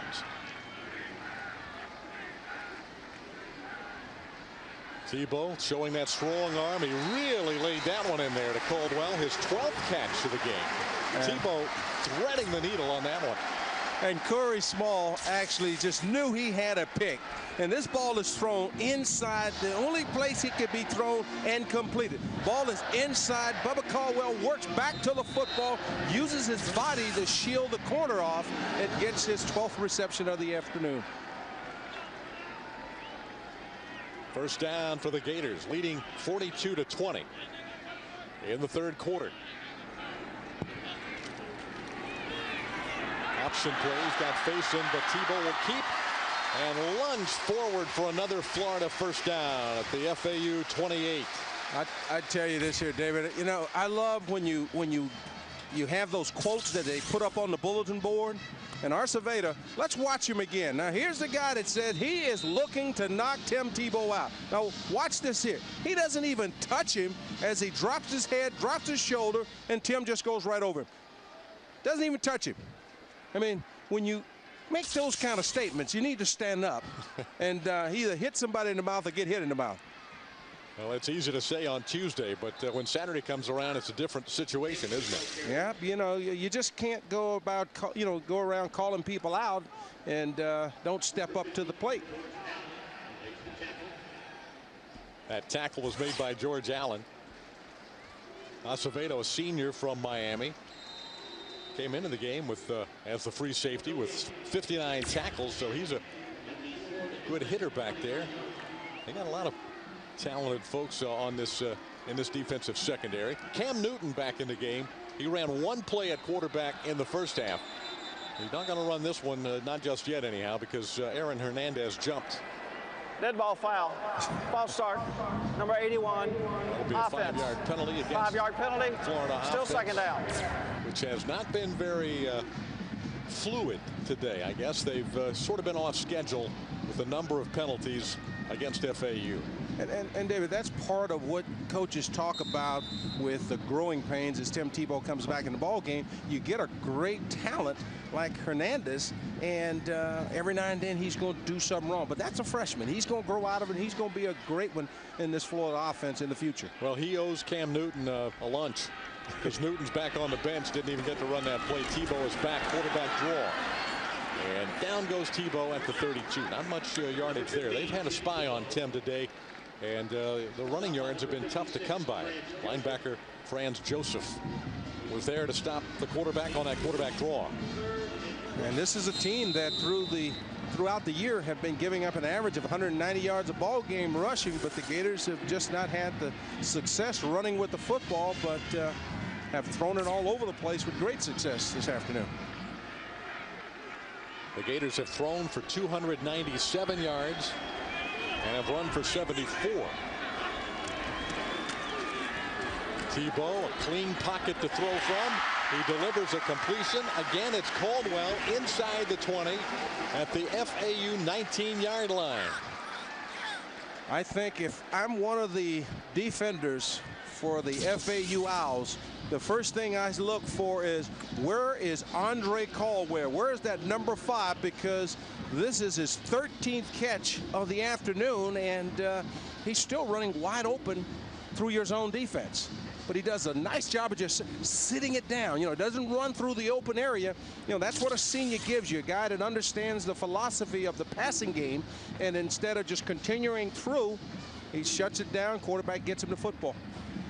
Looked like they got a little nicked on that play as the trainers are looking at him on the sideline. Well, that might be the only thing that slows him down from setting another record today. He's shaking his head. I think he's telling everybody, no, I'm fine. Leave me alone. I got to get back in there. Yeah, Dr. Pete picked up his helmet. He said, give it to me. Don't you hold on to my helmet. You know, I'm having fun out here this afternoon. Let's put it in perspective. 13 catches for Caldwell. Alvarez had 15 in a game in 69. Newton back in there. Newton carries up the middle. Big freshman from College Park, Georgia.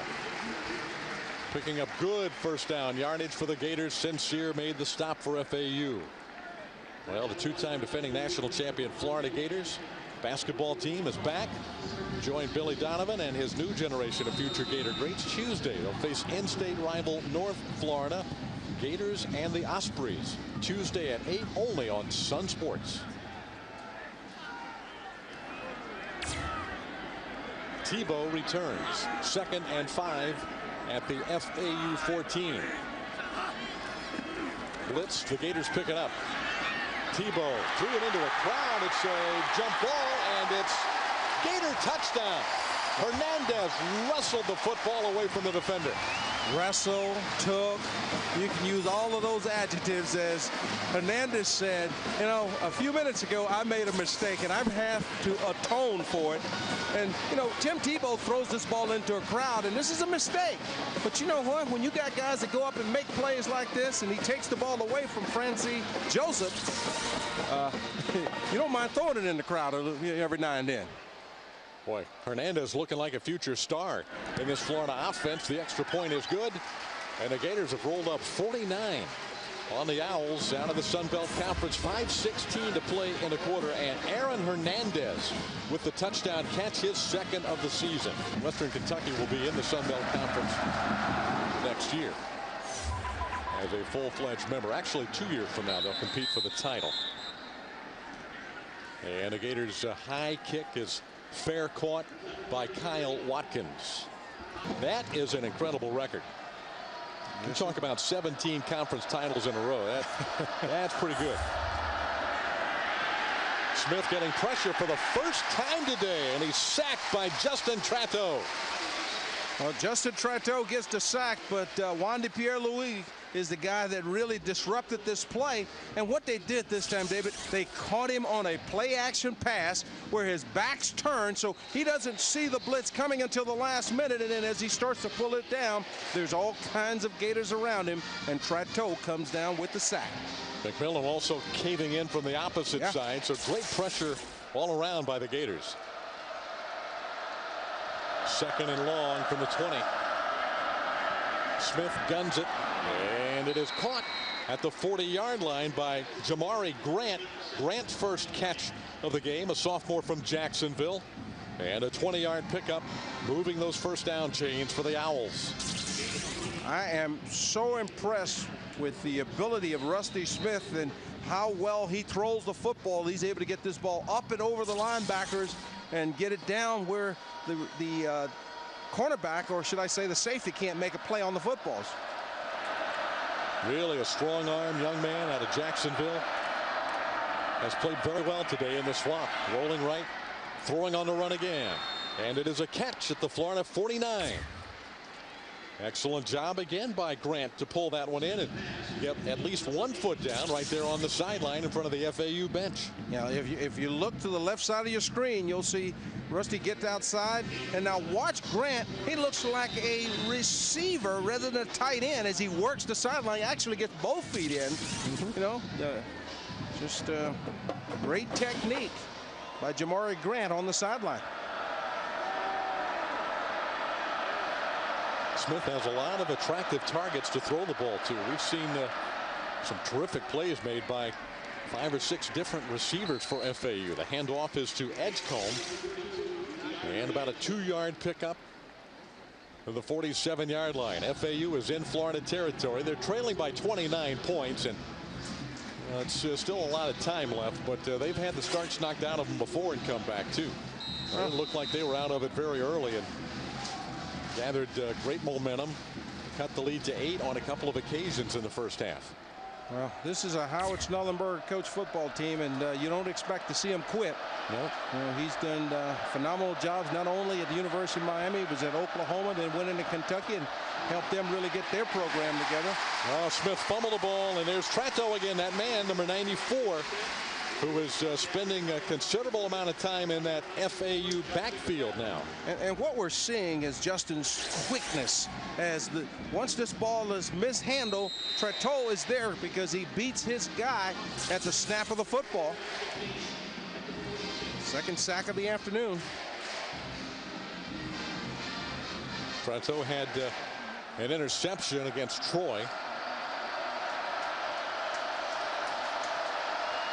Third down, 15. Smith throwing on the run. It is incomplete, broken up. Intended once again for Grant. And the pass was broken up nicely.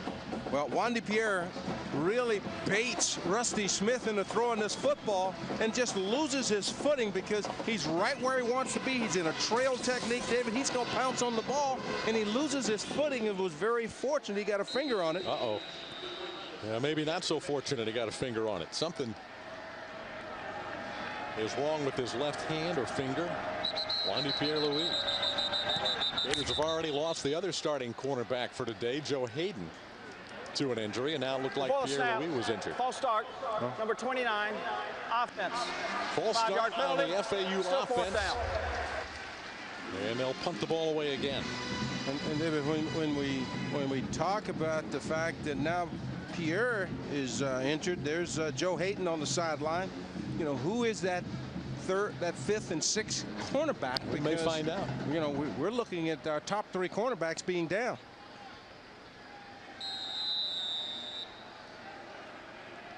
Dr. Indelicato checking out Juan Pierre-Louis. 4th down and 20. The Gators blocked one punt back in the first quarter. They're coming hard again, and again there is a flag.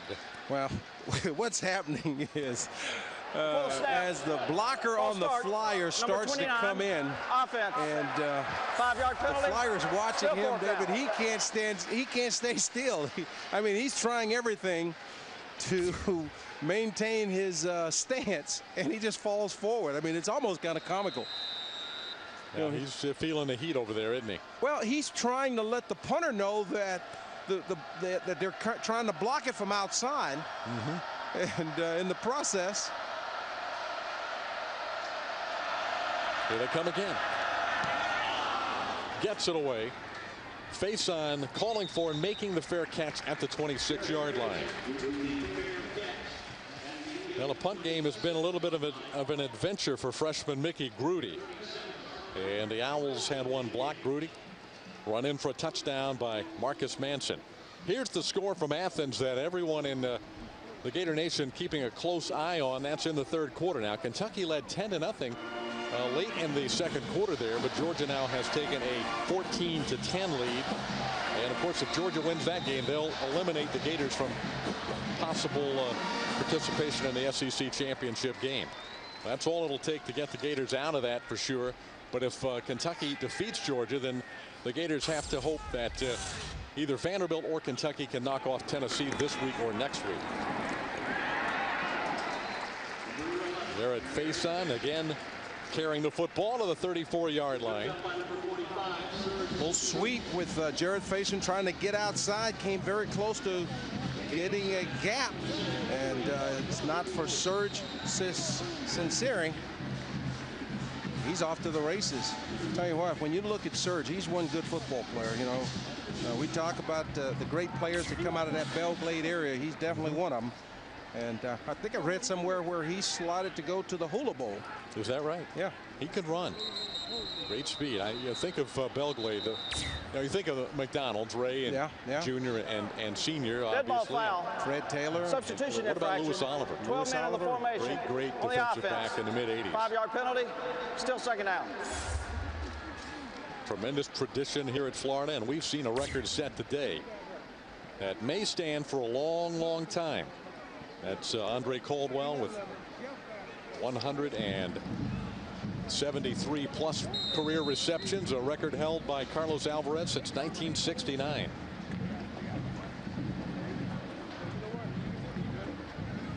Cameron. He get a break, can't he? Every time he comes into the ball game, something bad goes on for Cam Newton.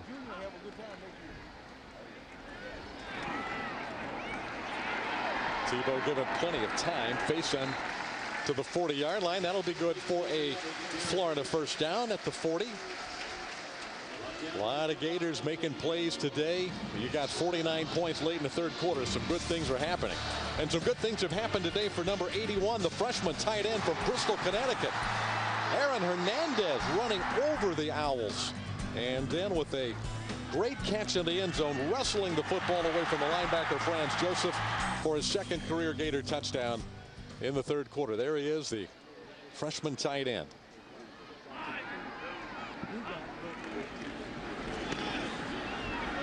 Tebow on the pitch. Lewis Murphy. Oh, if he turns the corner, he might be off to the races, but knocked out of bounds near midfield. 12 yards on the play. Let's get another look. Good sell by Tebow on the fake handoff to Moore. That really sucked FAU in, and then it's sort of a one-on-one, a two-on-one game on the pitch. Yeah, what he did was a great job of forcing the defender to play him before he pitched the football. I mean, he runs that option perfectly, and from time to time he'll fake that pitch and hold on to it and get on upfield, get 20-30 yards himself. He's run the option well this year, has made so much improvement as a quarterback from the start of the season to this point. There's another flag down, so this play may not count. It's going to be another catch for Caldwell if the penalty is not against the Gators. But there was a flag early on the play.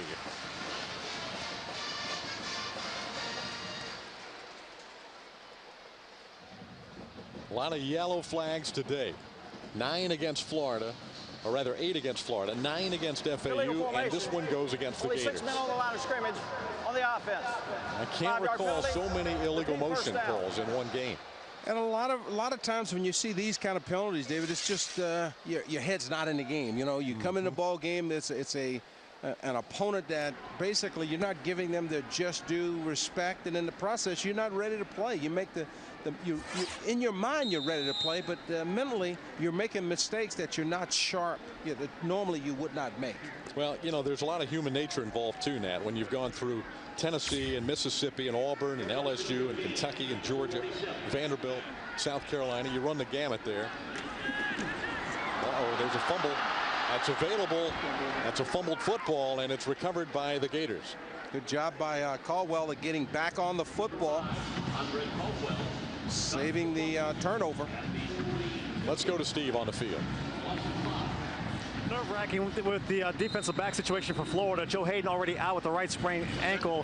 For Wandy Pierre-Louis, sprained his left wrist, but I think he's okay to go in. They retaped the wrist, nothing too much damage, and he was able to catch the ball on the sideline. So I think Wandy Pierre-Louis will be able to go back in and play. Well, that's good news. A sigh of relief. There's a pretty important game next Saturday for Florida, regardless of what the other guy's record is or what kind of season they've had. And they've had their great moments this year up in Tallahassee. The Gators have a 49-20 lead as we go to the fourth quarter. David Steele, Nat Moore, Steve Babick on just a beautiful day. Couldn't be better, really, for college football. Temperature up in the 50s, maybe the 60s by now. And Tim Tebow having another Heisman-type performance as he fires the first pass of the fourth quarter, complete to Keyston Moore. Tebow is 24 of 31, 334 yards, 3 touchdowns in the air, and that 1 interception. He also has the touchdown run of 3 yards out, so he's accounted for 4 touchdowns again. That's what he averages per game. I tell you, he's amazing, but and he's doing all of this without Percy Harvin being here, without Brandon James being a part of today's game. So it just shows you how well the Gators are stacked with playmakers and Tim Tebow's ability to use them all.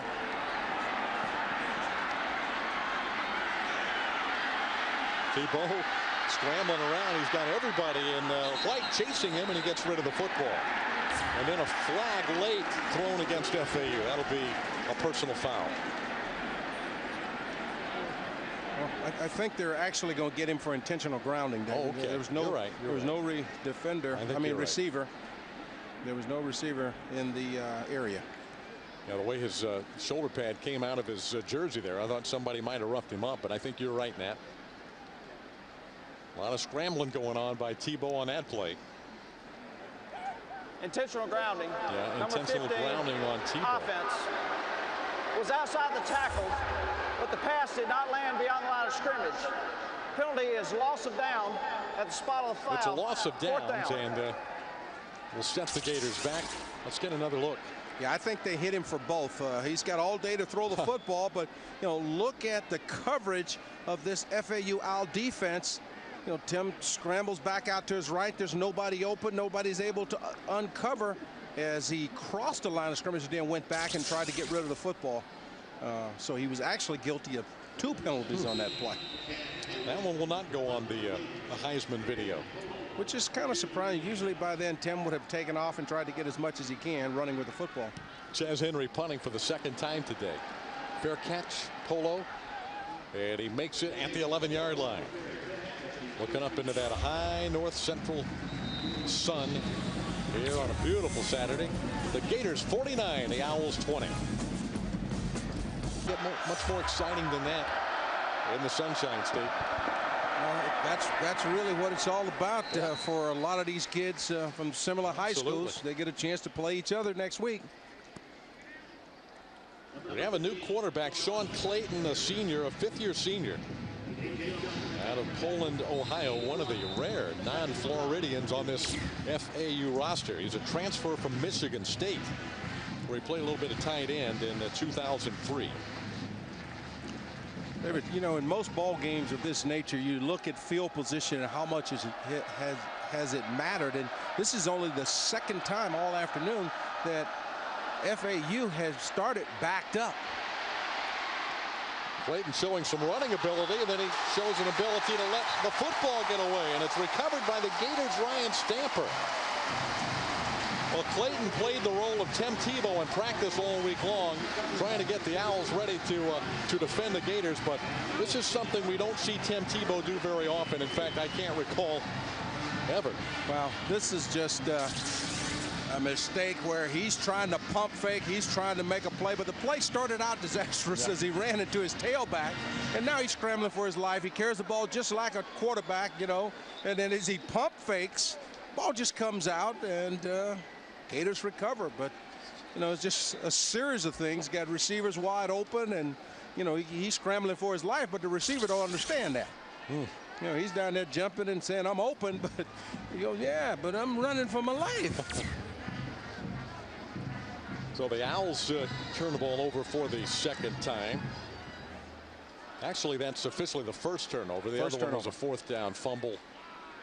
It did not result in a first down. So Florida with the ball. Tebow standing tall in the pocket, and a drop by Bubba Caldwell. There is a rare scene, especially today, where Caldwell has caught everything thrown his way. That would have been his 14th catch. And I think he just took his eyes off it because he goes to catch it in his hands. And just as it gets there, let's see if he takes a peep. Can't really tell. No, looked like he's looking at it the whole way. You know, just one of those that just weren't able to come down with. Tebow took a little bit off of it, try and ease it in there. Second down. That's Hernandez dancing around in motion. And the Gators run the option to the short side of the field, and Caldwell had very little room to try and turn the corner. He steps out of bounds at around the 19. And what they really were trying to do was to run the little shovel pass to the tight end, Aaron Hernandez, once again. But that time, FAU was not full. Linebackers actually stayed at home. Now watch the linebackers. They're going to stay right in there. See, right there is Aaron Hernandez, who they want to get the ball to, but he couldn't pitch it to him. He couldn't shovel it to him because the linebackers were sitting there saying, here comes the shovel pass. So that brings up a 3rd and 10.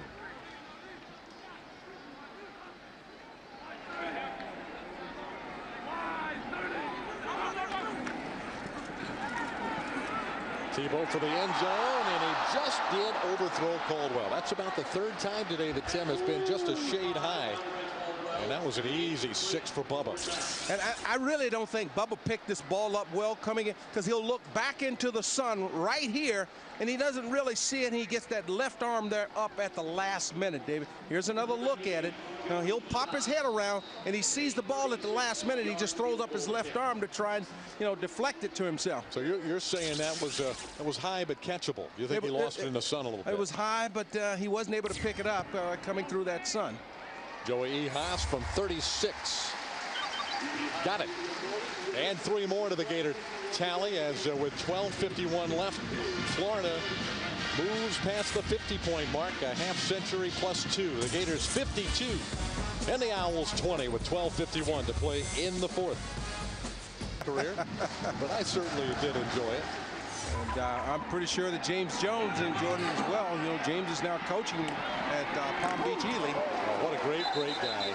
And it's old high school. Jones. He's the head coach down there. So, as a head coach, he had one here. Was it 1980 that Miami kicked a late field goal? They were already up by about 4 touchdowns, and he and his team were getting pelted by fans, students behind the bench, and he kicked a late field goal to kind of rub it in. Now that was an interesting rivalry back there in the early 80s with Howard and Charlie Pell. Now those were, talk about some competitive juices flowing.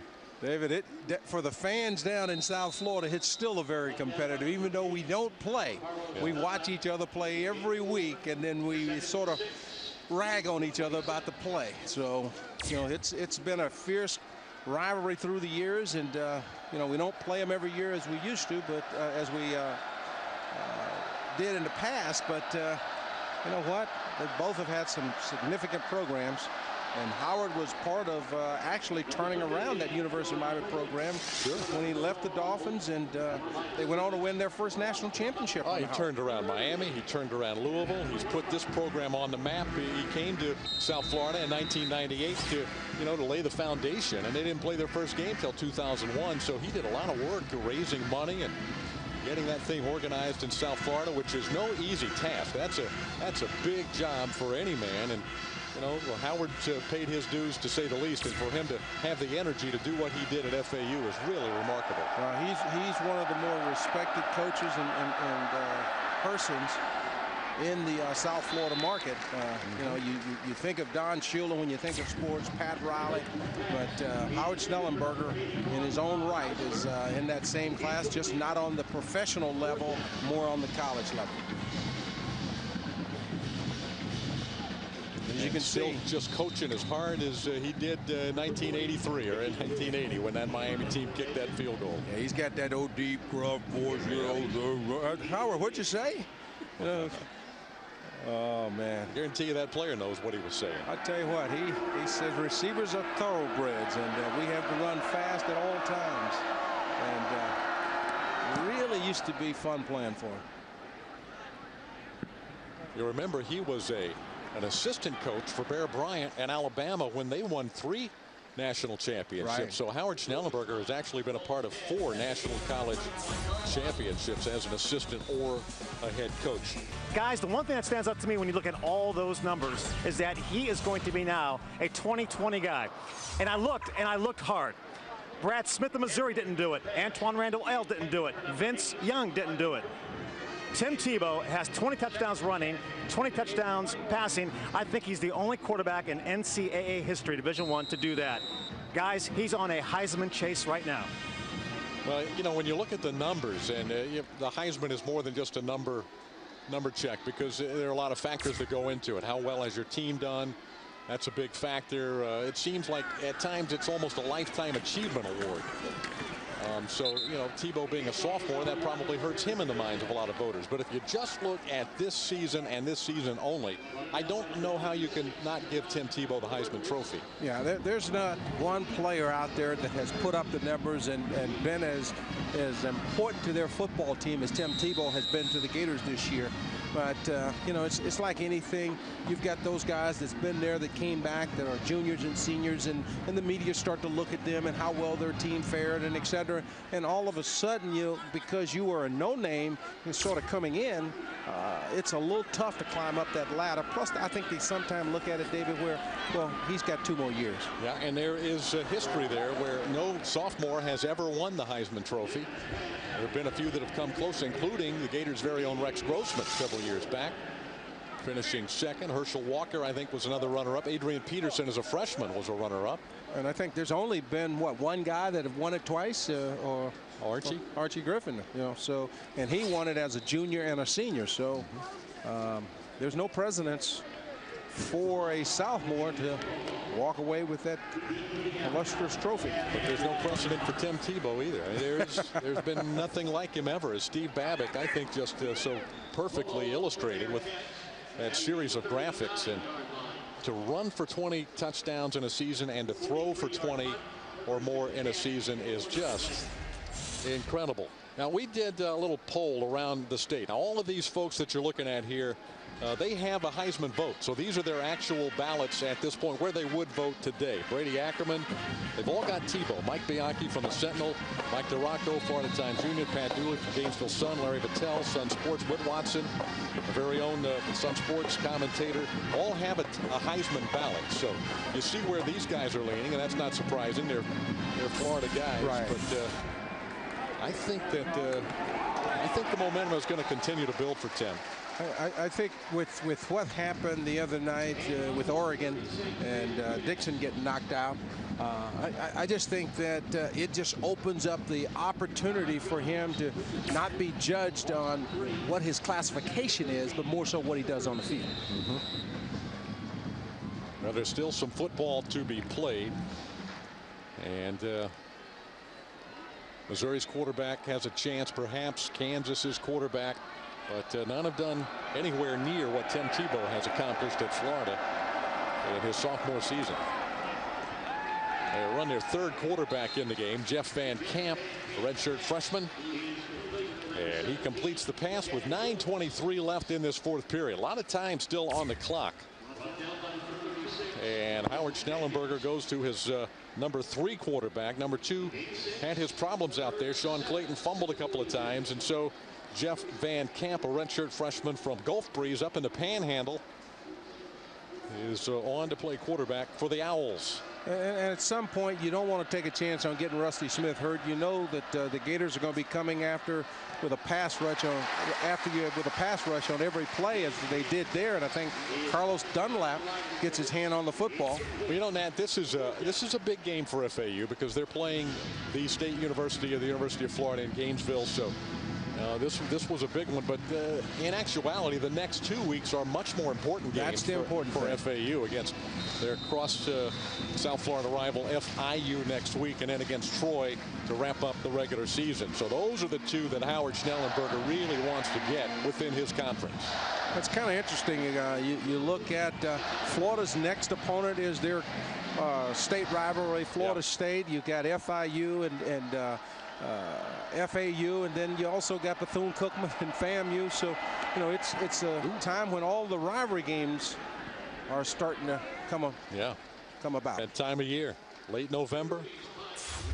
And the Gators en route to their 8th win of this football season.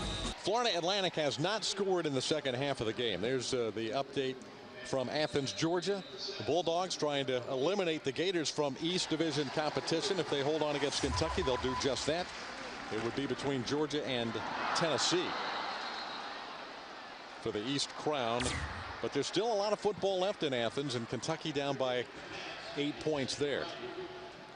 Riley Cooper, the intended receiver, with Cam Newton still operating at quarterback, and Tebow's day is done. He set a career best 338 yards passing today to Tim Tebow on 25 out of 34. Was not his sharpest day. He missed a couple of open receivers, but still the numbers are incredible. 3 touchdowns, that 1 interception, and a touchdown carry. Marcus Manson lining up in the backfield. And he gets a big hole and a chance to run the football into the open field. Manson on his feet. And Gator fans say, yeah, that's the Marcus Manson that we enjoyed a couple of years back from that tailback position. The young man out of Tuscaloosa, Alabama, moved to the secondary. Then an injury set him back as a defensive back this year. And now they've moved him back to the offensive side of the ball. Yeah, he's always been a tough guy to get on the ground. This time he tries to get outside, and the tackle is missed by strong safety Bartell. But you know, you think he went over to the coach and said, Coach, you know, I already got one. You know, if you just get me in the game, I can pick up that second one here today. They got a touchdown on a blocked punt and picked it up and rumbled 19 yards for a touchdown in the first quarter. Newton swings it out to Riley Cooper. Cooper runs over a defender and out of bounds at the 30-yard line. Again, another talented football player slowed by injuries this year, a broken finger. Well, the second time they've thrown Cooper the bubble screen here in the second half. You know, Riley Cooper is known for catching that deep ball down the field. You know, Riley came into the ball game with, if I'm not mistaken, 3 touchdowns to his credit already. On 6 catches. Yeah. And career-wise, 6 touchdowns on 10 catches coming into the game. Cameron Newton running the quarterback draw. And running hard to the 25-yard line. Big, strong quarterback, 6'5", 243. And capable of running this Dan Mullen spread option attack. Here's the block punt. Joey Sorrentino gobbling it up. Joey can't pick it up, but he kept the punter from getting on it and giving Marcus Manson an opportunity to scoop that football up and run in for the touchdown. The redshirt junior from Tuscaloosa, Alabama.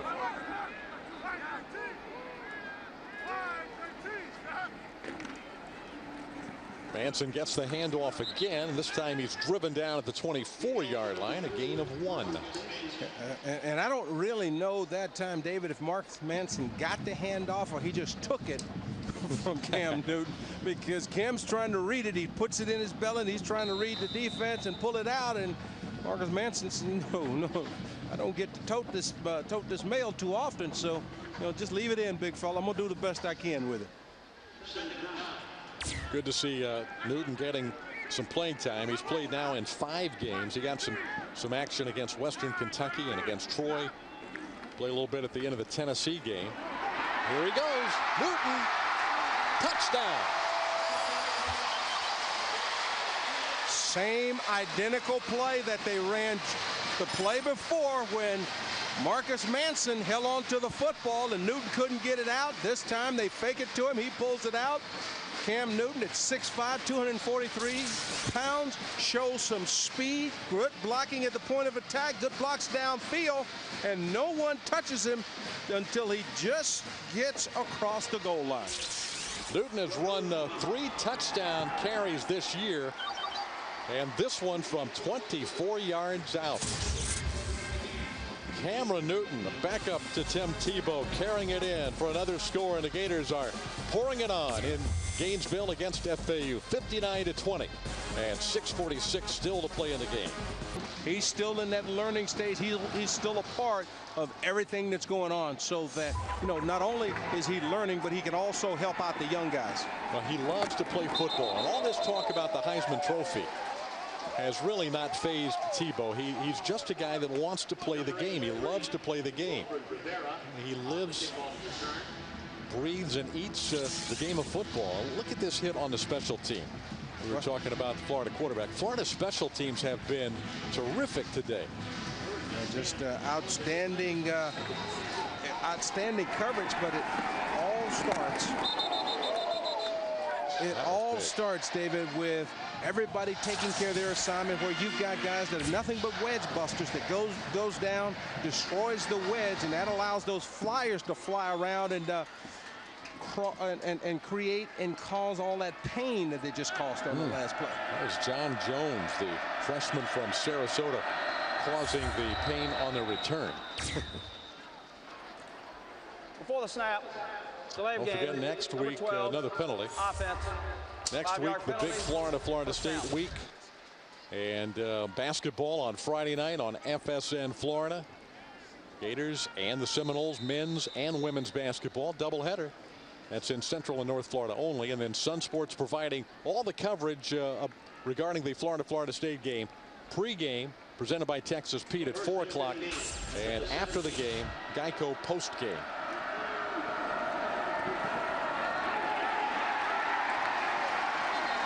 Gators swarming, and Van Camp nowhere to run. Lawrence Marsh, number 90, in on the play, along with Brandon Hicks, another freshman, really improving late in the year, number 40. Keep an eye on this young man as well. Here's 2 freshmen making a play. And what we're seeing, David, is the Gators' 2nd and 3rd unit playing against FIU's 2nd and 3rd unit, and it just shows you the talent that the Gators have and what's in the plans for the future as these guys start to get some experience and will get their opportunities to play in the future. 2nd down and long, and a draw play gets about 7 yards. You guys mentioned about Jones and Hicks. Those guys' names kept appearing more and more in special teams tackles, and obviously Urban Meyer is big on that. You do well in special teams, you've got a chance to play with the big boys, either on the offense or defense. Jones and Hicks were doing that, and I think they've been curious to see, okay, let's get them out there on the defensive set. They're both linebackers, and they've done well, but if you make your mark at special teams, you've got a chance to play more here at Florida. That's been the trademark the last 3 years. That's where it starts for a young man like Jones. Tremendous athletic talent. Learning how to play linebacker in the SEC. Here's a flag coming in late. And a big hit by Rickerson, but Charlie Strong giving him a little pat on the helmet. Trying to play aggressive over there. There's a fine line, isn't there, Nat?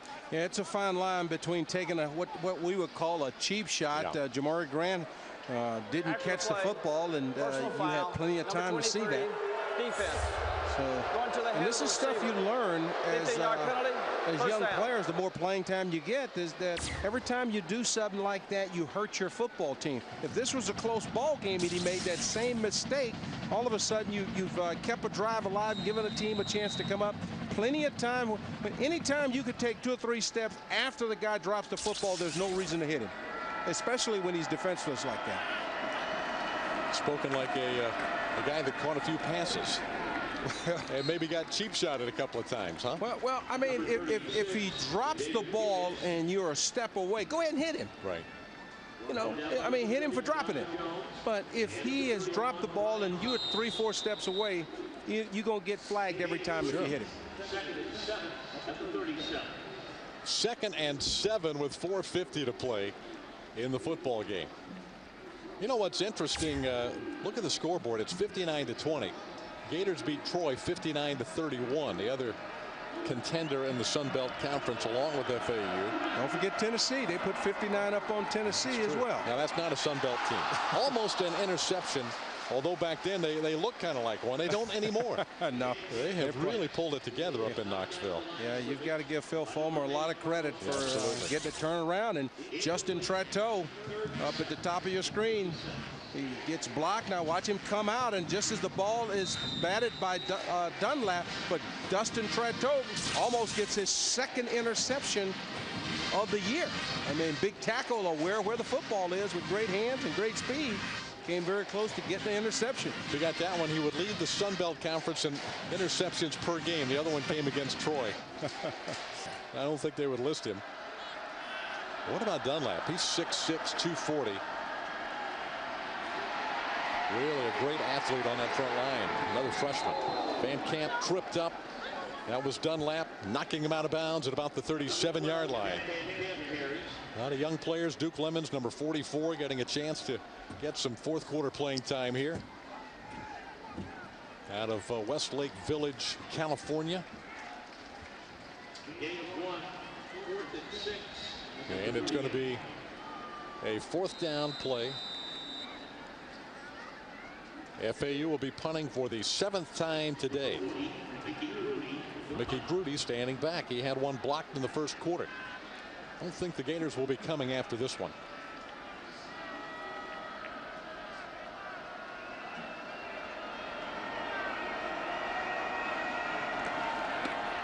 Well, they put on a pretty good rush, but Grudy gets it away. And Faison makes the fair catch at the 15-yard line. This game comments of Urban Meyer to find out why Brandon James did not play today. No information on that. Well, not only Brandon James, but also Torrey Davis didn't play at all, David. So, you know, those are the guys that when you go up against Florida State, you want to make sure that you've got. Start. Number 64, offense. 5-yard penalty, still 1st down. You'd like to make sure that you've got all of your weapons. Sure. You know, this is a game that when it's all said and done, this is the game that you mark on your calendar to start the year. That's Lawrence Marsh getting the medical attention. Been a difficult day for injuries. Remember, the Troy game was where Bubba Caldwell was injured in that early season game. Here's Newton running the option. A nice pitch to Marcus Manson, but well covered by the Owls. And little or no gain on the play. Also getting a great opportunity to look at some of the Gators' 2nd-team offensive linemen. We've got Corey Johnson lining up at the center position. Corey Hobb, James Wilson, Marcus Gilbert played earlier, and 64 is Max Carrick, freshman from Palm City. 2nd down for the Gators. 3:35 to play in the football game. And Newton on the keep. Turns it outside, lowers his shoulder. Big, strong running quarterback is Cam Newton. Much like that other guy that plays quarterback for the Gators. I'll tell you what, he does a nice job of play faking and putting that ball in. And, you know, Marcus Manson running tough as if he's got the football, that it's very hard to see who really has a football. So as a defender, you know, you don't know who to tackle or who to attack. And Newton has some speed for a big guy there. Big fella can move.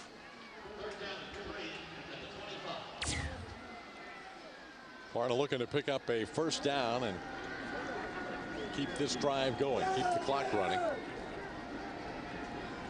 And it'll be Newton carrying the football, but he has stood up at the 25, trying to fight forward, but will be short of the first down. And Florida will punt the ball with about 2.5 left in the game. Tim Tebow, well, he finished his work early today as he played a terrific game once again. Heisman type performance by Tebow. 25 out of 34, 338 yards, 3 touchdowns, the 1 interception, a touchdown run. The 338 is his career best in passing yards in a game. And he runs the offense. Talking with Dan Mullen earlier in the week, that's where he has really made some improvement. The management of the offense, the way he manages the game, his drop back passing is better. Can still get better even still, but his ability to stay in the pocket a little bit longer and wait for things to open up. As Henry gets the punt away, it's end over end and out of bounds at the 35-yard line. Majority of it is his game management skills. His decision making is what's really important. I mean, when you look at this football team and as explosive as they are and the way they throw the football, the fact that they haven't turned the ball over as much as you would think is amazing. I mean, here's a football team that, you know, today I think Tim threw his 5th or 6th interception of the year. They've put it on the ground a few times, but overall they've managed the game well. They've gotten out of tough situations, and even more so, I think his ability to put his team on his back when he needs to help them get a victory. I mean, many times this year we saw when the pressure was on, Tim Tebow found a way to get it done, both he and Percy Harvin, to make it happen. Makes winning plays. That's the bottom line. Dunlap on the carry. Well, Florida's defense has really stiffened up here in the second half after giving up 20 points and 300 yards in the first half. This Florida defensive line just closing the door. Had 3 sacks today, only 82 yards rushing. Now, Rusty Smith threw the ball all over the place in the first half, but even those numbers way down in the second. So hats off to Florida's defense, especially in the second half of the game. And they've had to do it with some of the second unit guys. There's a sack. Chris Pintado, redshirt freshman, with the quarterback sack. Play of the game brought to you by Steak and Shake, famous for steak burgers, and a big game changer in the first half, the first quarter, as a matter of fact. Joey Sorrentino blocking the punt, and Marcus Manson takes it 19 yards for the touchdown. Gators scoring 21 unanswered points in the first period. That's our Steak and Shake play of the game. Seemed like a long time ago, but remember the Owls cut the lead to 21-13 and 28-20, so it was an 8-point game with 1:13 left in the first half. But it really got the Gators off to a good start early on, and then, you know, from a special team situation, it ignited special teams throughout the afternoon. I think Urban Meyer will be happy with his second half defensive performance in particular. Thank you for attending today's game. Urban Meyer, his Florida Gators a winner here in the swamp against Howard Schnellenberger and the